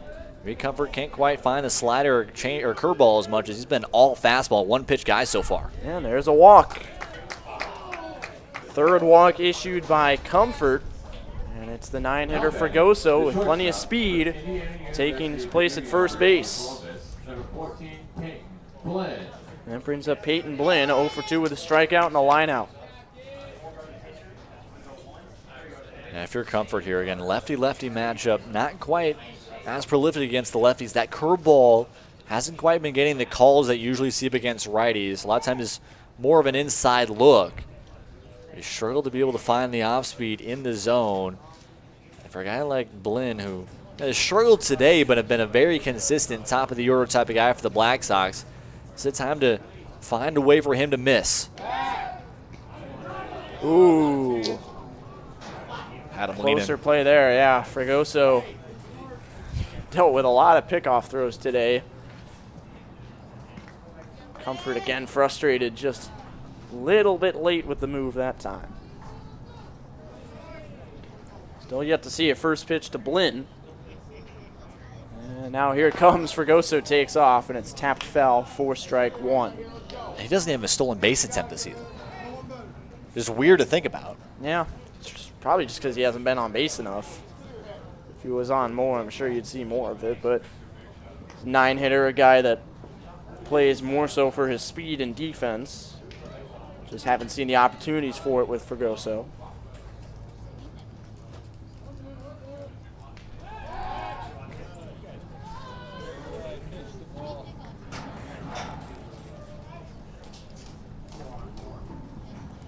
It's odd to see sometimes the different looks that you'll give as a lefty, right? Especially up against a guy at first base. It's really easy to hold a runner on comparatively as a righty, right? A lot of different setups of different kind of moves that you can do, but I think Comfort here, you want to go straight away to Blinn. That is on the outside corner, 0-2. Comfort has struck out 4 today. Love to see that loopy curve. Love to see that front door loopy curve right here. Instead, he throws a fastball back over to first.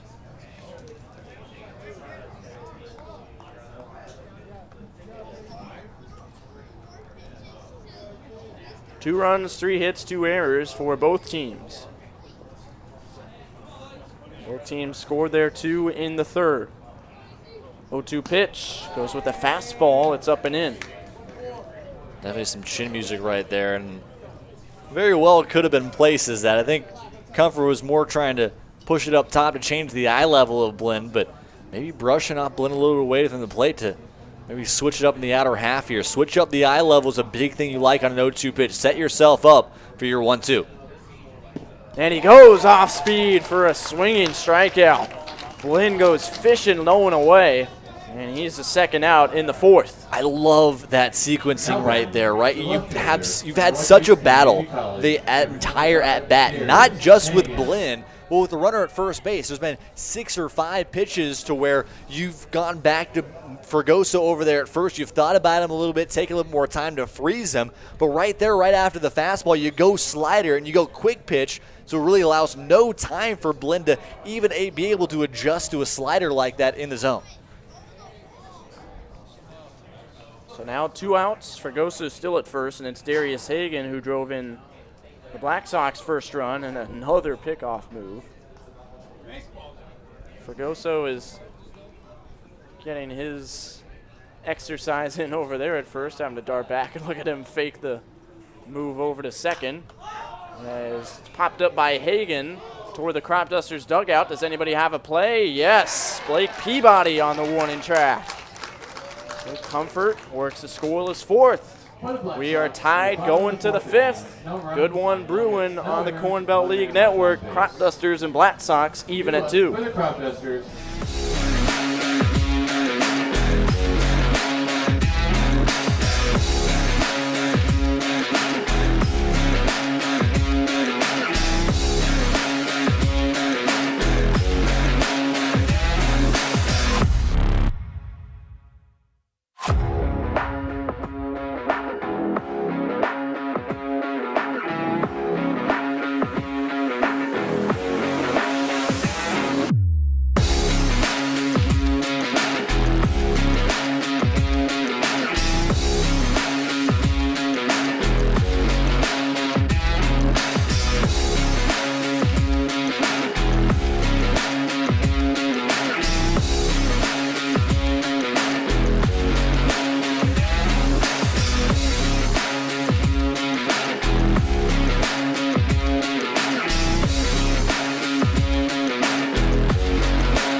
Top of the 5th inning, we got another dog out there hanging out in the grass, getting a belly rub.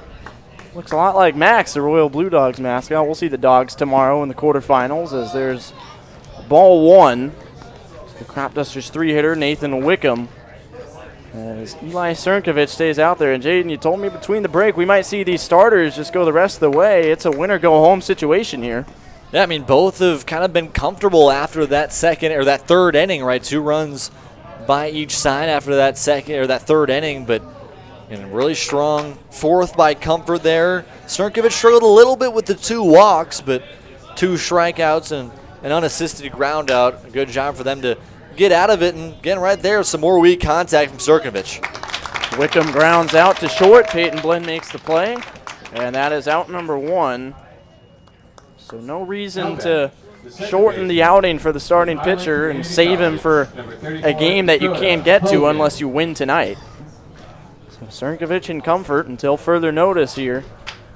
And either way, no matter how long these 2 teams go in this tournament, if you keep your starter here the rest of the way, there's about 0 chance you'll see them down the road. So I think, especially with the Cropdusters specifically, who do not have a ton of depth pitching-wise, this is a time to where you really want to allow Comfort to go the whole way. And there's that dichotomy there, right? Do you want to set yourself up for future games, or do you really want to make 100% sure you're setting yourself up for success here? So that back and forth thing is going to be on the minds of both Coach Sunigal as well as Coach Jones. 1-1 on Dakota Hogan, who's 0 for 2. And he hits one into deep short. Tough play, ranging to the right, and Blinn throws a rocket over first base. And it's covered well by the catcher, Wortman. But it will be Hogan reaching. We'll see how it's scored. It was a tough play. Blinn had to let it go in a hurry and put a lot of gas behind it, but nowhere near the target. And it is an error. I think right there, the positive thing to see from that play for me was both Manny Fergoso as well as Rusty Wortman. Wortman was dead sprint down the line on that ball, which is your normal setup as a catcher, right? You always want to make sure, especially with nobody on the ground out, that you are that available backup. But Fergoso, knowing that that ball was not going towards him, he was even backing up on that ball as well. So a good job right there to have 2 guys available and make sure Hogan stays at first and does not get into scoring position. So slider again in for a strike to Blake Peabody. He's 0 for 1. Walked in the 2nd, popped out in the 3rd. Game tied at 2 here in the 5th. Winner moves on to face either the Haymakers or the Royal Blue Dogs, as this is smoked down the left field line, but foul. Peabody took a pitch in on his hands and pulled it down the line, but now 0-2. And a guy like Peabody that's really struggled this season is kind of been hovering around the 140 to 160 mark all year long. And those are those kind of things that you really want to have back. Find a chance to maybe wait on that one just a bit longer.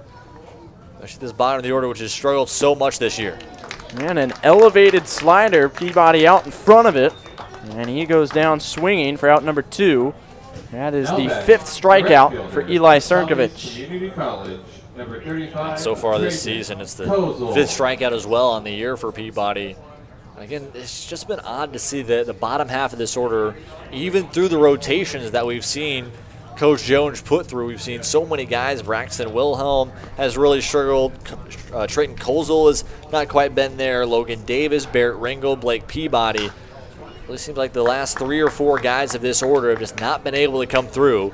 And I think that's really why Coach Jones put both Thatcher Kozel as well as Thatcher Poteet in the 7 and 8 spots. 2 guys that have had a little bit more consistent of seasons.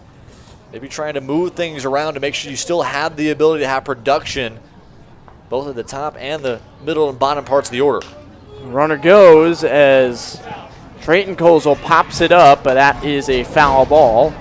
Young fan will go chase it down for a souvenir, and it's 0-2. I always think it's funny hearing our Nat sound mics when 20 kids start scampering after a ball, after a foul ball like that. It's definitely noticeable with where our Nat sound mics are, but yep, always fun to see that. Sounds of the game. And that kind of innocence that comes with baseball a lot of times, a 9, 10-year-old. Pitches outside, 1-2. was Dakota Hogan at first base. He took off on the pitch, fouled back. Steen put this time. 1-2 to Trayton Kozel. Swung on and bounced to the right side, foul. May have gone off of Kozel in the first place. Still 1-2. Here's Srnkovic here again. You've gotten a couple fastballs here. You do have another pitch to waste with 2 outs. I'd really like to see some kind of off-speed movement if you're Srnkovic right now. Still 1-2. Here it comes, and it's another Keeter, and again it misses up and away. 2 balls, 2 strikes. It's really seemed to be 80 to 85% fastball, both from Comfort as well as Srnkovic. Might be helping the offenses here, kind of working through the arsenal. Ooh, look at how far Hogan got off of first base there. Couldn't see it in the shot, but he was moving well off the bag before Srnkovic even started to move. Again, he misses up and away with the fastball. Now with 3-2, no doubt about it, Hogan will be running. Trayton Kozel trying to extend the inning to Thatcher Kozel. Payoff pitch is grounded up the middle and into center field. Hogan rounds second and takes third. It's a base hit for Trayton Kozel, and now they're on the corners with 2 outs. Beautiful piece of hitting right there. That pitch just barely on the bottom edge of the zone. And a good job by Kozel again. That's the mentality. When you see a ball middle low, you want to put it right back where it came from. That's what Kozel did there. Now a big chance with runners in the corners here for the Cropdusters. After a quiet 4th, a chance here for Thatcher Kozel, who is one of 2 D1 players here in this Corn Belt League. Has a chance to show off that talent here and give the Cropdusters back the lead. Well, that one, again, up and away, ball 1, not even close. Have you seen anything in the mechanics of Srnkovic that's caused him to leave so many pitches up and away to these lefties? Yeah, it really seems like he's just opening up too much. You see that there. He's trying to find himself out in front. A lot of times for me, I'll feel like my shoulder is kind of pushing out away from my right hand, right? It's not quite getting fully over the top. You see that adjustment right there. You've seen kind of Srnkovic a lot of times more, I wouldn't say work in a 3/4 mix, but will work in between and over the top and 3/4 mix. So he'll try to mush that out the other end, and his adjustment there mechanically is coming straight over the top because he feels like he's pushing too much out in the outer half. Again, sometimes that'll move away the speed that you have, but right now the command is much more needed. 2-1 the count now on Thatcher Kozel. He's 0 for 2, reached on an error in the second and grounded out to first base in the 4th. Cropdusters looking to take the lead back. They scored the first 2 runs in the top of the 3rd inning, but the Black Sox answered quickly with 2 in the bottom of the 3rd to tie it, and a swing and a miss. Big rip from Thatcher Kozel, but he couldn't get to it. He wanted all of that one right there. Fastball that kind of tailed more away from Kozel there, and he just couldn't quite get towards it. It was upstairs. I think he was more looking for a middle away fastball. Now the 2-2 pitch. Kozel was out in front of it, but he deflects it back over the screen, a foul ball. And it remains 2-2. Big moment in the game.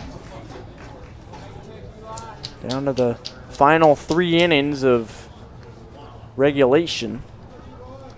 As Srnkovic looks to put away Thatcher Kozel. Another 2-2. Got him looking! Freezes him with the off-speed pitch down at the bottom of the strike zone, and Srnkovic strands runners at 1st and 3rd, and the game remains tied going to the bottom of the 5th. Postseason baseball here on the Corn Belt League Network.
Bottom of the 5th inning.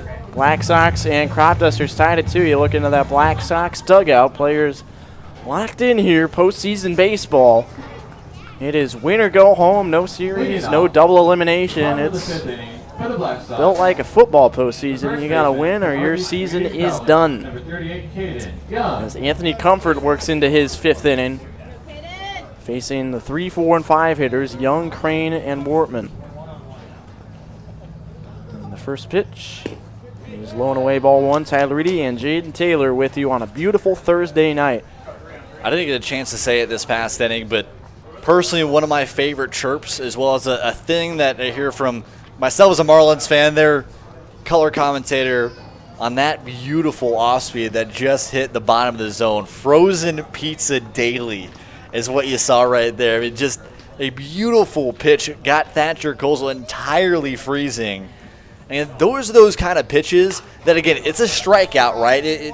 You have 4 or 5 of them a game a lot of times, right? It's one at bat, right? But as a pitcher, that is such a huge confidence boost when you can get out of a situation, be able to figure a way to shut down the Cropdusters who are trying to figure their way to take the lead back, and you get it out of the inning. The entire dugout just lights up in a big way, and the momentum just really jumps to your side. Lifted left field, and Cade Owens coming on, plays it on a short hop. Kind of an in-between play. Couldn't really decide whether he wanted to lay out for it or let it bounce in front of him, and it ends up being a base hit for Caden Young. Leadoff man aboard for the Black Sox on an opposite field single. I think Owens shaking himself a little bit. That was kind of an odd play. Off the bat, I thought it was going to be an easy flare out to him to be able to make the play, but I'm not sure if he quite misread it or what, but definitely didn't quite see it well off the bat. And now you have the heart of the order here for the Black Sox, and a chance right after the Cropdusters weren't able to take advantage of an opportunity, a big opportunity here for the Black Sox. Ball 1 to Spencer Crane, the right fielder. Strikeout and an RBI single for him, and that RBI single tied the game in that bottom of the 3rd inning.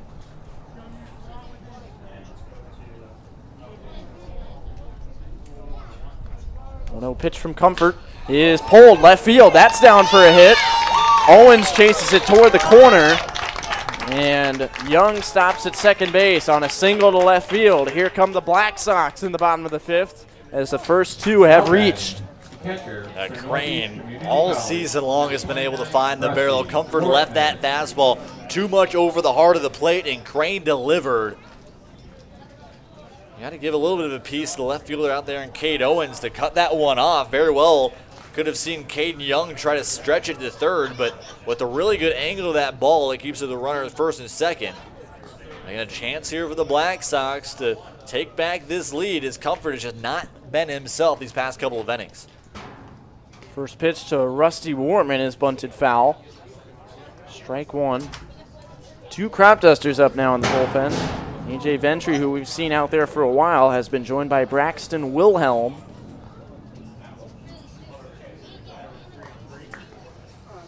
Couple of right-handers. 0-1 the count on Wortman. Yet to have an at-bat today. He's been hit by a pitch and walked in the 4th. Make that the 3rd as he goes around. 0-2.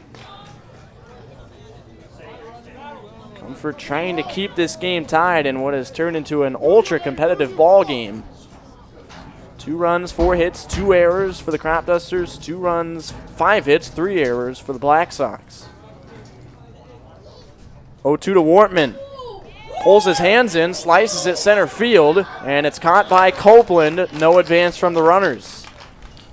Well, nice job just to get contact on that ball, but couldn't get it to a spot where the runners could move up. Number 12, Dustin Sight.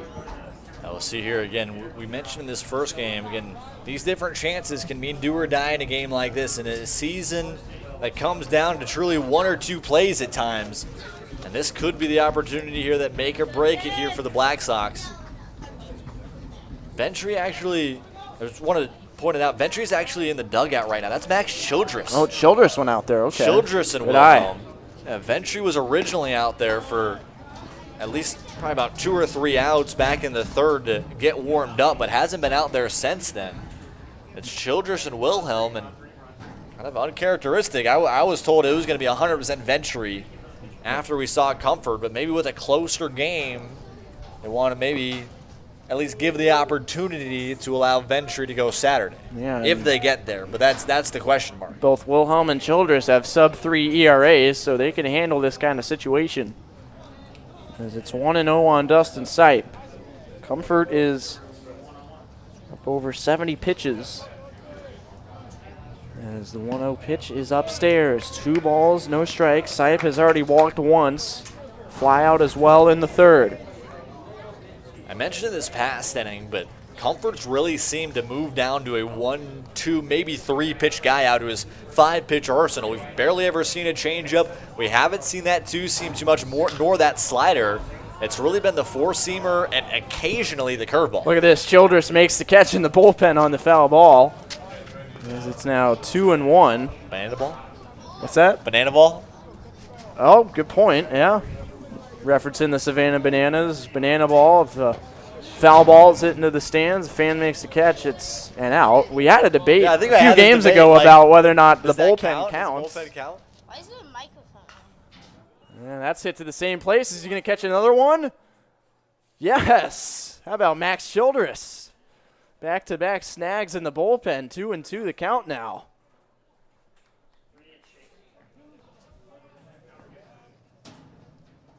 And 2 gone.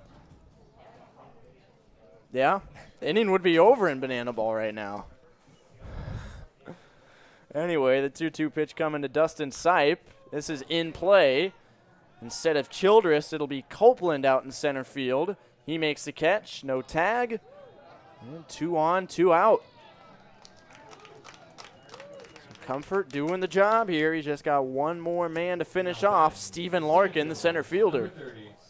Yeah, when you don't always have your stuff right, we mentioned Comfort really being a 1 or 2 pitch guy. You got to get weak contact.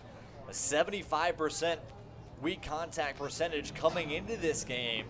That's the way he's been able to get out of a lot of different innings, right? Just talking about these last couple pieces of off speed. You saw that curveball right there. Sipe just under that one.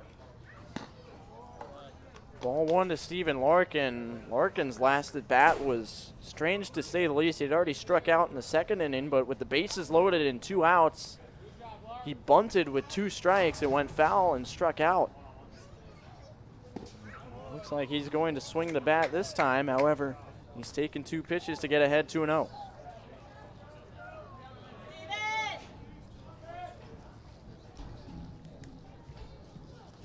Black Sox looking to take the lead and put themselves 6 outs away from a playoff win. And Larkin has gotten ahead 3-0. The 8-hitter Brandon Zwiener on deck, and that's something you talked about with the Cropdusters, Jaden, putting some of your better hitters down in the 7-8 spots. That's a 2-3 guy majority of the year. So now the 3-0 to Larkin. That is in the zone. 3-1 the count. Yeah, I think no way a green right there by Larkin.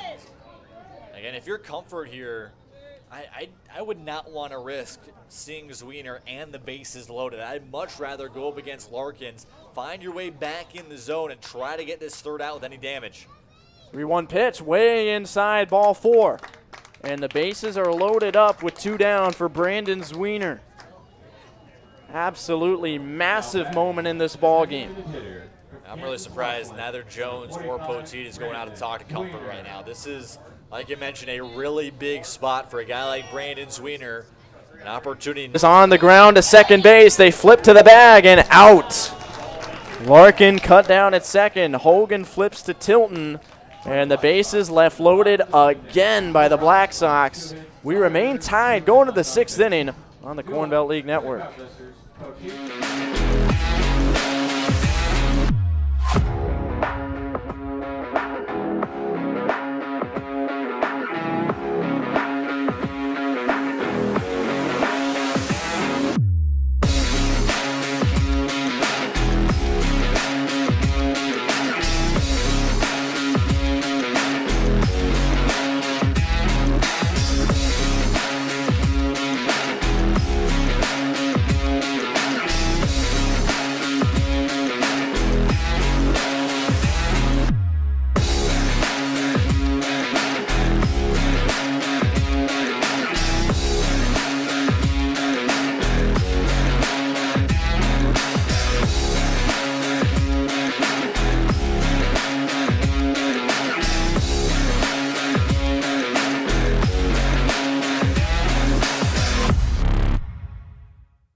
Back here in the top of the 6th inning, we'd like to remind you that the Northeast Athletic Department is currently seeking businesses for the 2022 Hawks Boosters Corporate Sponsorship Campaign.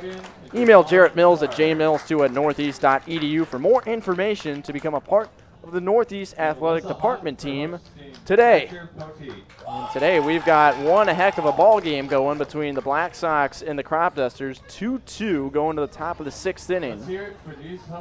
We've been tied ever since the 3rd. We haven't ended an inning with a team in the lead today. It's been 0-0 through 2, then 2-2 through 3rd, and now beyond as we go to the 6th inning. Late frames, and Eli Srnkovic stays in there for the Sox. Hey, talking about Northeast Community College, a Northeast Community College guy right here, Eli Srnkovic, one of 8 here in the Corn Belt League this season, the second most of any college here in the Corn Belt League. The only group that's got him is Southeast. Fly to center, and caught by Steven Larkin. Poteet flies out on the first pitch. He is 0 for 3. That brings up Caleb Copeland, the center fielder. 0 for 1 with a pop out in the 2nd and a walk in the 4th. And it's been the top of the order, the guys in the on-deck circle and waiting in the dugout that have stung Srnkovic today. You don't want to let Copeland on ahead of them as he fires an off-speed pitch just above the zone. And if we think here in the 6th, if you get 2 clean innings from Srnkovic as well as Comfort, the 7th inning becomes really interesting. The heart of the order for both teams coming up in that one. So a situation where this has been a good game throughout. If you can see some fireworks to end it off, it'd be even better. Here comes the 1-1. Srnkovic to Copeland. That just misses the inside corner. I think I just did the same thing to Srnkovic there, just throwing up your hands. I don't know where that pitch was. 2-1. Copeland does crowd that plate. And that one just inside again, 3-1. It's odd to see. You got the 9 hitters, right? 2 walks from Manny Fregoso, as well as another walk from Copeland, and an opportunity here to. And right on cue, the 9 hitters continue to rake today. 2 singles, 2 walks. And a lot of times, we're talking about how the bottom of the order's really struggled this season for the Cropdusters with Copeland and Peabody, but Copeland right there able to find a really good liner, and that's what happens when you fall behind in counts, right? With Srnkovic not able to find the zone too well, falling behind now, down 3-1. It's a really good job by Copeland to find a barrel and drive it down the left field line. And Srnkovic is done. He will hand the ball off to Rylan. Runs at most 3. And Wallingford takes the ball when we return on the Corn Belt League Network.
Top of the 6th inning, 1 down. As Rylan Wallingford takes the ball for the Black Sox. Game tied at 2. Cropdusters looking for the lead. They have Caleb Copeland at first as the potential go-ahead run, and Cade Owens, the top of the order at the plate.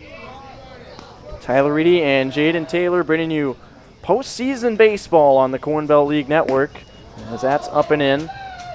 Ball one. Winner of this game takes on the winner, the Haymakers and the Royal Blue Dogs, that game being played tomorrow.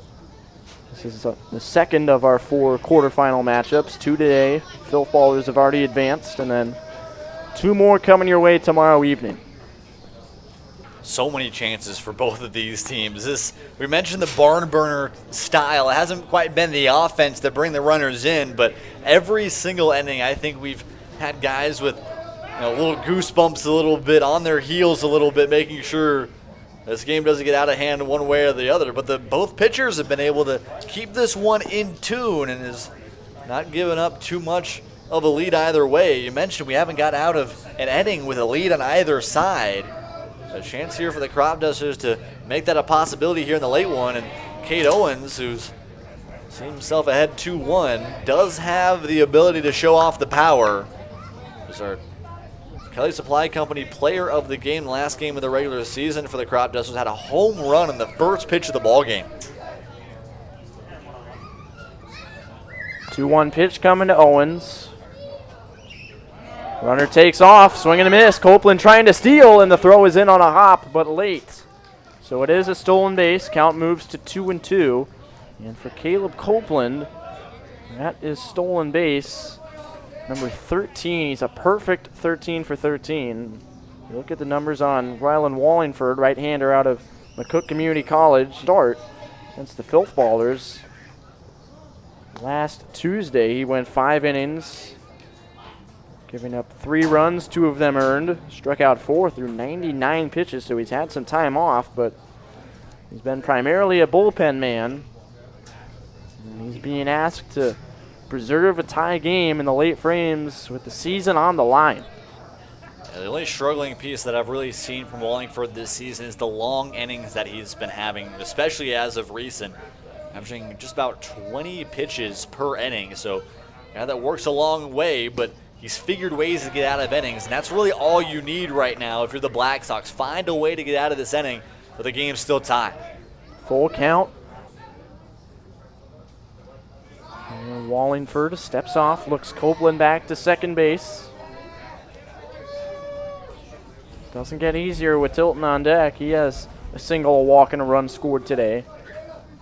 He and Owens have been excellent at the top of the order, doing their job, getting on base. And again, Wallingford steps off. Left side of the infield wide open with the shortstop Blinn keeping Copeland close and the third baseman Sipe guarding the line. But instead, it's popped up in play, first base, and caught in foul territory by Caden Young for the second out. A big out right there by Rylan Wallingford. I really think Cade Owens was in no way trying to keep that one in play. That was more of a half swing, trying to check it away and get yourself another one, but found a little bit too much of the barrel with his hands work on the outside. And a really good second out there right there from Rylan Wallingford, and another chance on offense for both these teams that might be squandered unless Jack Tilton can come through here. Man at second, 2 away. Tilton is 1 for 2. And he goes that third inning.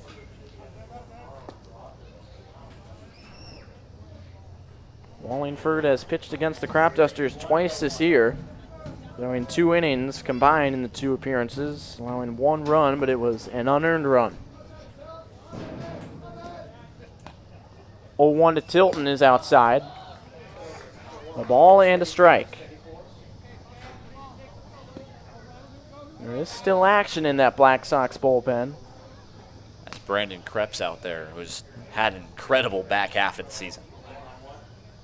Used more so as a starter, but all bets are off in a game this close with the season on the line as Tilton strokes it into center field. Can Larkin get there? He cannot! It's down for a hit, and it'll score Copeland. Cropdusters take the lead at 3-2 as Tilton drops it into right center field for the RBI. Little things are going to win you ball games. Little things are going to get you chances to move on. And a beautiful little flare right there from Jack Tilton. Just got enough on it. Just got a little bit of the back half of the legs through that ball for it to drop into right center field. And again, not much you can do there if you're Wallingford. That's the pitch you wanted. I won't say you beat him, but it's not a bad pitch. Just an even better swing right there for Tilton just to flare that one out into right center and get an RBI and get your team back in the lead. Ball one to Nathan Wickham, who's 1 for 3 with an RBI single. Dusters. We'll see if they stay with Anthony Comfort for the 6th. He's thrown 89 pitches through 5. He's thrown as many as 109 this year. That was the no-hitter. 1-1 pitch, fouled straight back again. Wickham trying to square one up from Wallingford. You mentioned Comfort with an 108-pitch game up against the Red Raiders, but I think you talk about how much it's important to let a guy go in a moment like that up against when you have that no-hitter through 6 innings. And this is the same kind of situation. If you feel like Comfortable is the one to go out there, he wants to be the one to finish this game, it's got to be his, especially with the lead now. That is low, 2-2. He's been the leader of that pitching staff all season long. We'll see if they keep the baseball in his hands. Gotta imagine he'll be on a fairly short leash, though, with A, the pitch count, and B, the lead so slim. However, Cropdusters might not yet be done on offense. 2-2 on Wickham. Already a run in here in the top of the 6th. And he lays off a slider away. Throw down to first is late. Tilton back in time, and now he'll be running on 3-2.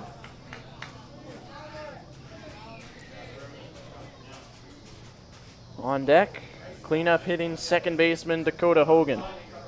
There's a big chance here for Wickham. If you can put something down the right field line, which is very open, a speedy Tilton could maybe even see about charging this one back home. Instead, fouled straight back again. Tilton, of course, was running. And it remains 3-2.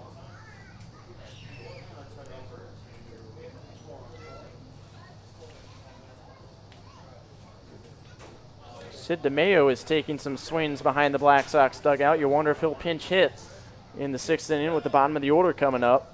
As the 3-2 pitch is upstairs, ball 4. The inning continues. Wickham takes the walk. 2 on, 2 out for Dakota Hogan. Now batting, the second baseman from Highland. There's always thoughts right after you take out your starting pitcher who's up there in pitch count of situations like this. Was it the right move? It's kind of a, I wouldn't say 100% a premature pull right there from Coach Sunungle, but I think there's definitely that leeway there. You definitely saw Sirkinovich up in pitch count. Definitely didn't quite have the stuff that he had in these first couple innings, but Wallingford has really struggled here. That single and a walk. Got the first out, but after that, Tilton as well as Wickham have really worked Wallingford for long counts, and now you're in the heart of the order and a big chance for the Cropdusters to add on even more. Strike 1 to Hogan. Sirkinovich was at 98 pitches when he was removed. Wallingford steps off. They might have the runner here, and they don't. And Fregoso trying to put the tag on Tilton as they caught 4 inches more up. Fregoso wouldn't have had to kind of dive for that ball, go in the outer half, and Tilton somehow able to get back after really leaning towards third base. Now the 0-1 pitch. Just upstairs. 1 ball, 1 strike. And that slider just hasn't been able to get the late break that we have seen from Wallingford the majority of this season. Kind of hanging up a little bit. Didn't quite have that late break that you really want from that type of slider, especially when it's more so your put-away pitch. And away he goes to the fastball that time, and it's 2-1. First baseman Blake Peabody on deck. Hogan at the plate. He's over 3. He's reached on errors twice. Black Sox have made 3 errors, and they're going to look back on those if they come out on the losing side and just shake their head as this is chopped to short. Peyton Blinn goes the short way for the outs.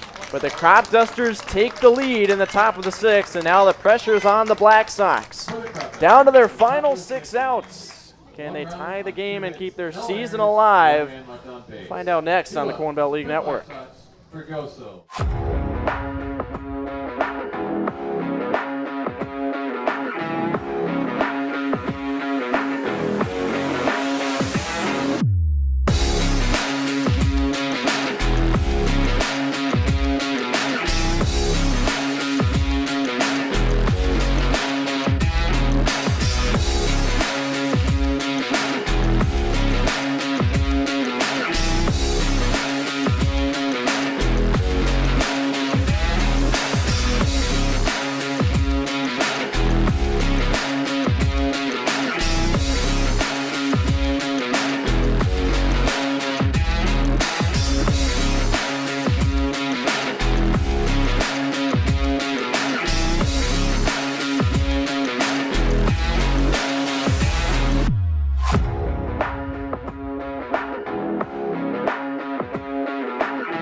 Back at JJ Isaacson Field, you look at that scoreboard, a lot of zeros, a couple 2s, and a very important, potentially season-defining number 1. Cropdusters took the lead with that 1 run in the top of the 6th, and they are ahead 3-2. Black Sox looking to answer back again. That's exactly what they did in the bottom of the 3rd. Cropdusters took a 2-0 lead then, but Sox responded with a pair to even it up. We mentioned the impact player coming into this one for the Cropdusters being Jack Tilton, being the guy that comes up in big spots and delivered, and he did this past inning, at the top of the inning here. Well, that flare single to right center to bring the Cropdusters the lead back. But again, you talked about it, especially in that 3rd inning, how quickly the Black Sox have the ability to come back, right? How well they can work back and answer when they're down. A chance here to do the same. And there's a bunt. It's a good one. Fregoso trying to run it out. He dives and he's safe. The ball was dropped. And look at Comfort spike the ball into the dirt at first base. That looked like that Clayton Kershaw one. Yeah, you see that down the third base line. Yeah, boy, a great bunt from Fregoso. His 2nd bunt single of the night. And Comfort might have had the time to flip to first, but it was dropped by Peabody on a bang-bang play, and now we'll have a conversation on the mound, and Comfort's done. Comfort is done, and I believe it will be Braxton Wilhelm. Yes, it is. So the tying run is on. Top of the order coming up when we return on the Corn Belt League Network.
Braxton Wilhelm takes the mound here with the tying run on for the Black Sox. He will try and get out of the inning and potentially close this thing out for the Cropdusters. They lead the Black Sox 3-2.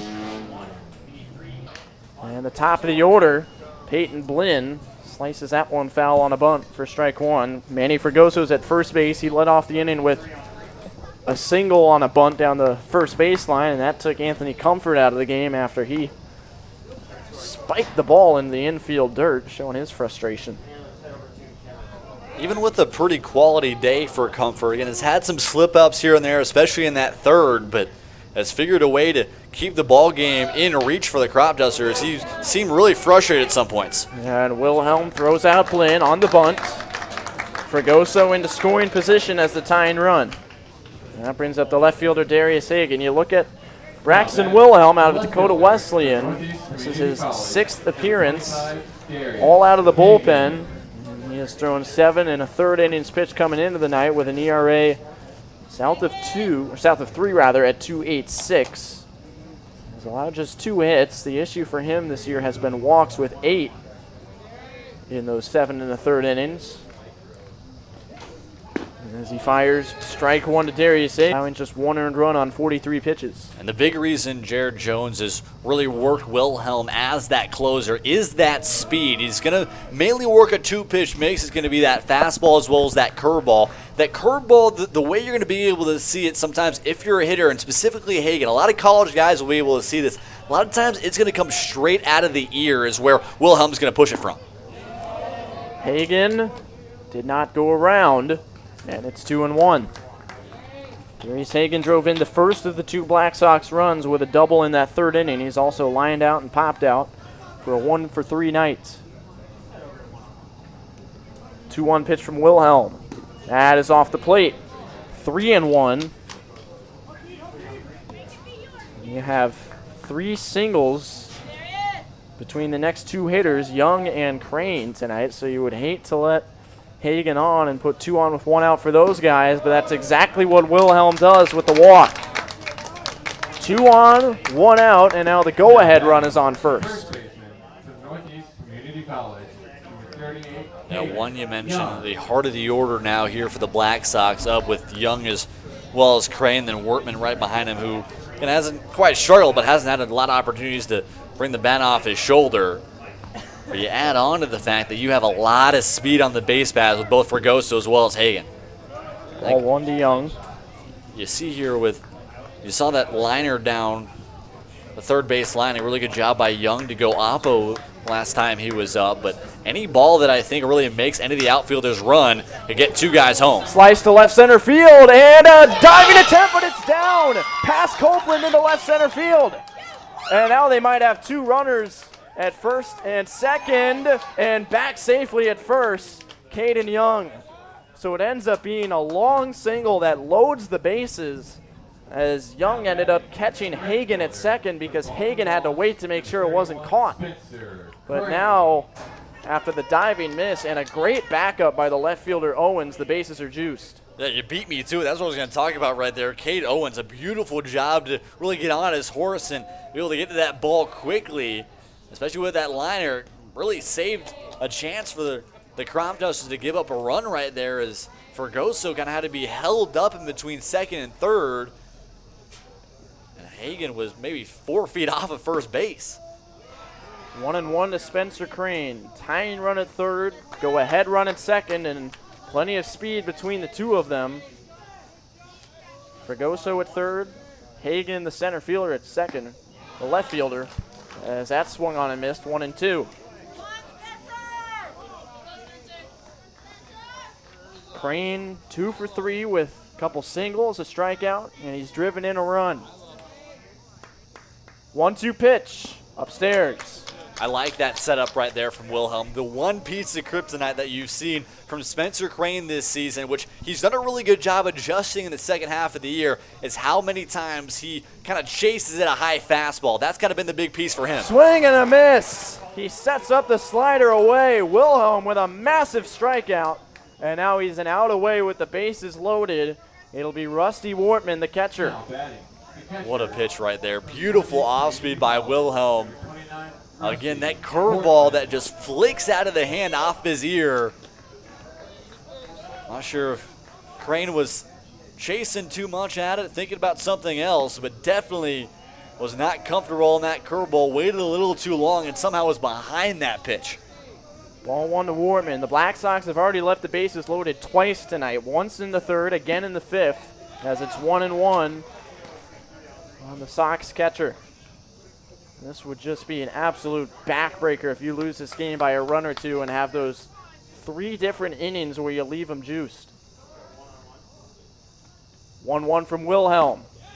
That is just inside. 2-1. Yeah, Wilhelm taking a second look back at that pitch. That's a really hard borderline call in that inner half, especially with the movement that that fastball has. It's a really hard call for an umpire to make. That's upstairs. 3-1, and Wilhelm is one bad pitch away from tying the game on a walk. 3-1 the count. Crowd making some noise. Here it comes. And it catches the top corner. Off-speed pitch that didn't really hit its spot, but Wilhelm finds his own to fill it up. Postseason baseball, this is what you live for. And at bat like this, full count, 2 outs, bases loaded. A situation that just about every kid dreams of. And we'll see here if Wortman can come through at a huge spot for the Black Sox. 3-2, 2 out, bases loaded. The pitch up comes in from third. The RBI goes to Rusty Wortman, and it's 3-3 in the 6th. Number 12, Dustin Side. Man, what a back and forth battle this has been. And both teams have had chances, both teams have lost them. And again, right after, back in the third, after the Cropdusters scored 2, the Black Sox answered with 2 of their own. So many missed chances, and the 4 zeros on the scoreboard in between then and now. But then back-to-back times to where the Cropdusters and Black Sox are finally able to find the offense needed. The limited bullpen for the Cropdusters. Again, Wilhelm's been a pretty consistent option. But again, you mentioned the struggles with walks. And not a moment more to do it. It got him on the helmet. Black Sox take the lead. Wilhelm with an off-speed pitch again misses high, and this time he plunks Dustin Sipe on top of the batting helmet. And it's 4-3 Black Sox. Do you believe it? Talk about a way to use your head. Yeah. I don't think I've ever seen that before. Curveball that got entirely away from Wilhelm. And Sipe just kind of moved his head a little bit, and it clunked him right on the top of the head. Surprised still nobody in the bullpen for the Cropdusters. You've given up the lead here in the 6th, and for an offense that has struggled a lot this season, has found a couple runs here. But man, what a way this game has turned. Right after the Jack Tilton flare for the Cropdusters to take the lead, the Black Sox answer with 2 of their own. I think this game has kind of been a back and forth battle of missed chances, right? Who can get out of innings? Comfort did a really good job of doing that. Cernkovich did a really good job of that. Well, the bullpen has struggled. Outside, 2-0 to Stephen Larkin, the center fielder. He's 0 for 2 with a couple strikeouts and a walk. But man, the Cropdusters go from 6 outs away to 6th inning disaster. Wilhelm trying to get out of it, but again he's missed high. 3-0.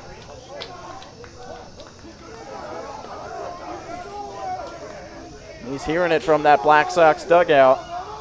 They're as loud as ever. 3-0 pitch. That is in there. 3 balls and a strike. Young at third, DeMeo at second, pinch running for Wortman, and Sipe at first. The 3-1 to Larkin. And it is fouled back. Might have been ball 4 up and in, but Larkin taking no chances. It's 3-2. I think Larkin saw that fastball a little bit. Had a little bit of 2-seam movement to an extent, so jammed him up a little bit. Definitely not a normal 3-1 pitch you want to go after. But now a chance here again. Big 3-2 pitch coming here to Larkins. And it's low and away, ball 4. The Black Sox with a walk, a hit batsman, and a walk have taken the 5-3 lead in the 6th inning. And Wilhelm, well, you can tell by his body language, he is just defeated out there. Cannot believe what has happened, and now he's coming out. Black Sox take a 5-3 lead, and they only had to swing the bat once to do it on the single from Caden Young. Fregoso, the man who got on to lead off the inning, did it with a bunt. Aside from that, walks and hit by pitches. 5-3 Black Sox with a pitching change when we return.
Max Childress with the bases still loaded in 2 outs.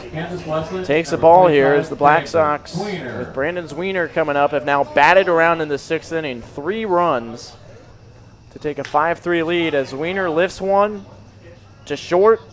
Tilton makes the catch.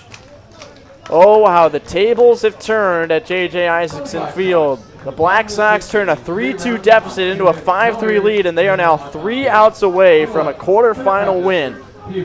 Cropdusters trying to bounce back somehow, some way when we return on the Corn Belt League Network.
Tyler Reidy and Jaden Taylor, postseason baseball here on the Corn Belt League Network, as the Black Sox are 3 outs away from moving on to the semifinals. They lead the Cropdusters 5-3 going to the 7th inning, and Brandon Krebs is on for the save, and Jaden Krebs has been absolutely sensational as of late. Yeah, has not allowed an earned run in 18 1/3 innings pitched. Just allowed 1 overall run. It was unearned in his last appearance back on July 24th. It was actually against these Cropdusters right here. And talking to Coach Sunigal, the main idea with Krebs was to have him available most likely for Saturday. Kind of the top 3 was going to be Sirnkovich, Krebs, as well as Madden. But I think we'll see maybe a short relief appearance to get the Black Sox out of this one and win. And maybe you can even see him again just 2 days later on Saturday. Peabody pops it up in front of the plate and caught. Wortman squeezes it for out number 1. I think you mentioned it, Tyler, at the break, but how quiet it is right now here at JJ Isaacson Field after such a hype up, so many back and forth movements in the sixth. I really think that Cropduster dugout specifically is just in a state of shock, to be honest with you. I would too. A walk, hit by pitch, and a walk with the bases loaded. Turn a 3-2 lead into a 5-3 deficit, and you're just 3 outs away from elimination now, and 2 with the pop out as Trayton Kozel takes low. He gets ahead 2-0. Remember, if Kozel can get on here, tying run does come to the plate, and you have some potential gap hitter. Pitch in there. Wortman with the frame job, 2-1. Yeah, you mentioned the frame job right there. Beautiful setup outside. Wortman was sitting there and able to push it. Well struck. Shallow right center, and is it caught? Yes, it is. Tumbling grab by Stephen Larkin for the second out. He shoulder bumps with Spencer Crane, and the Black Sox are an out away. How many amazing defensive plays are we going to see by the Corn Belt League outfield these last couple of days? I mean, Hagan putting all he could out there to make that play, and a beautiful, like you mentioned, tumbling play. Those are the kind of outs you need to become a winning team. Figure a way to continue your season here in the Corn Belt League postseason. Those are the kind of things you need, do or die type of spots. 1-1 to Thatcher Kozel. 0 for 3. Has reached on an error, has grounded out, and a strikeout looking in the 5th.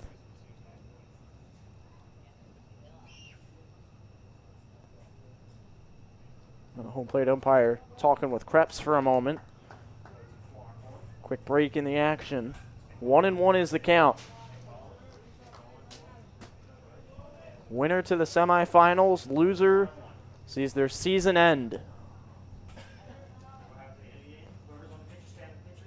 1-1 pitch. Upstairs, off the outside corner, 2-1. Thatcher Poteet is on deck. Right-hand hitter. Now the 2-1 to Kozel. That is inside, nearly grazed him. And it's a 3-1 count. I highly doubt, unless Kozel gets a middle fastball, that he'll be going here in the 3-1. He does take a hack at it and taps it foul, and now 3-2. Krebs and the Black Sox are a strike away.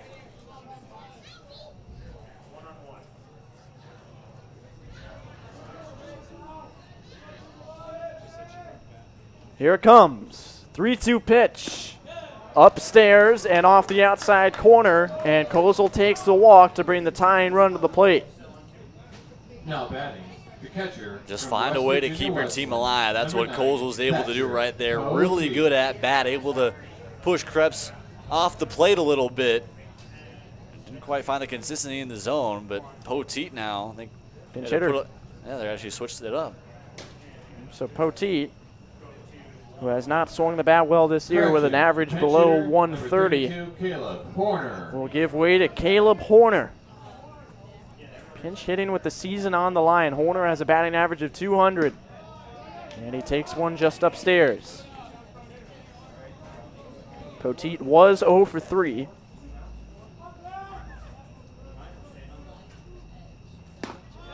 That one just upstairs. 2 balls, no strikes. His third consecutive outing for Horner where he's come off the bench, and neither of his last 2 have come up with anything. Struck out and also grounded out. And now he takes a strike. 2-1. Horner followed by Caleb Copeland, the center fielder. At least for the moment, it's him in the on-deck circle, as this is hacked right back over our heads. 2-2. Again, Krebs a strike away. Black Sox all at the edge of their dugout on the rail, ready to celebrate. Krebs comes set with the 2-2. In the air. Left field, it's hit pretty well, but it's going to die in the wind and be caught for the final out. Hagan makes the grab. The Black Sox come back, and they're on to the semifinals. No runs on no hits, no errors, and 1 man left on base. What a way to end it. Off the bat, I thought that one was traveling. Dangerous hit right there. Definitely a miss by Brandon Krebs, but what a way to pull out a big win for the Black Sox. Your offense wasn't there outside of the 3rd inning. Then you find a way to fight and sometimes get it a little uncharacteristically. A really odd bottom of the 6th, and somehow, some way, the Black Sox move on. Huge gut punch to the Cropdusters, but a heck of an effort from them on the losing side. But the Black Sox prevail. Winning at 5-3, they move on in a moment with our Kelly Supply Company Player of the Game coming up next on the Corn Belt League Network.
Welcome back. Black Sox defeat the Cropdusters 5-3 in a dramatic ball game to advance to the semifinals. They scored 3 in the bottom of the 6th to pull it out in the end, a come-from-behind win. And I am here with our Kelly Supply Company player of the game, Manny Fregoso. Now, Manny, you see your line tonight, 2 bunt singles. Normally you don't think of a guy, having the biggest impact in the game for getting on with a couple bunts, but that's exactly what you did tonight. You scored the first run of the game and then eventually scored the tying run in that 6th inning. So what was that like, being able to have such a huge impact on your team? Honestly, everything was just out there. I just wanted, every time that I was like up to bat, I was a leadoff hitter, so I tried everything to be like in my power to get on base. So honestly, that was just a big victory for us, me getting on, and that starts like the whole thing, So I gotta appreciate my pitchers coming out, Eli, and then my guy, my pitcher, Cirkovich. My bad. But everything after all those at bats, my bunts, they just started getting electrifying. We started scoring runs, getting people more on base, and it was really good. They had a walk as well in that line. Now, how much does that add to your lineup and your ball club when you can contribute like that from the 9 spot? Honestly, our coach, Sonny, he just wants everybody just to get on base, It's not like about all the lineup and stuff, but he knows that people get on base and everything. We just want to score runs out there, and he just puts the best lineup there to get people on base and score more runs to win the ball games. Now let's talk about that ball game as a whole, because it was a fun one, going back and forth, lead changes, and of course the dramatic 6th inning. What was the intensity of that game like from your perspective down there? My perspective was we just kept on. We need to go. I had to motivate my team like, let's go, we got this. We're not gonna back down from this because we're down 2-0. We're like, no, we're gonna come back because we're the Sockos. Come on, Sockos Nation, baby. So honestly, that electrified us. All of us were all into it, so that just made everything so much better. Well, a huge dramatic win for the Sockos tonight. What does a win like this one in the first round of the postseason say about your team? We're gonna get it. We're gonna get it. Sockos Nation, baby. Let's go. All right, Manny Fregoso, a confident man and a confident bunch. Our player of the game as the Black Sox take it 5-3. They move on to the semifinals on Saturday. For Jaden Taylor and our entire Corn Belt League broadcast crew, we'd like to thank you so much for tuning in to postseason baseball on this Thursday night. We'll be right back with you for 2 more tomorrow from the quarterfinals. We'll see you then. Shout out my mom. Love you.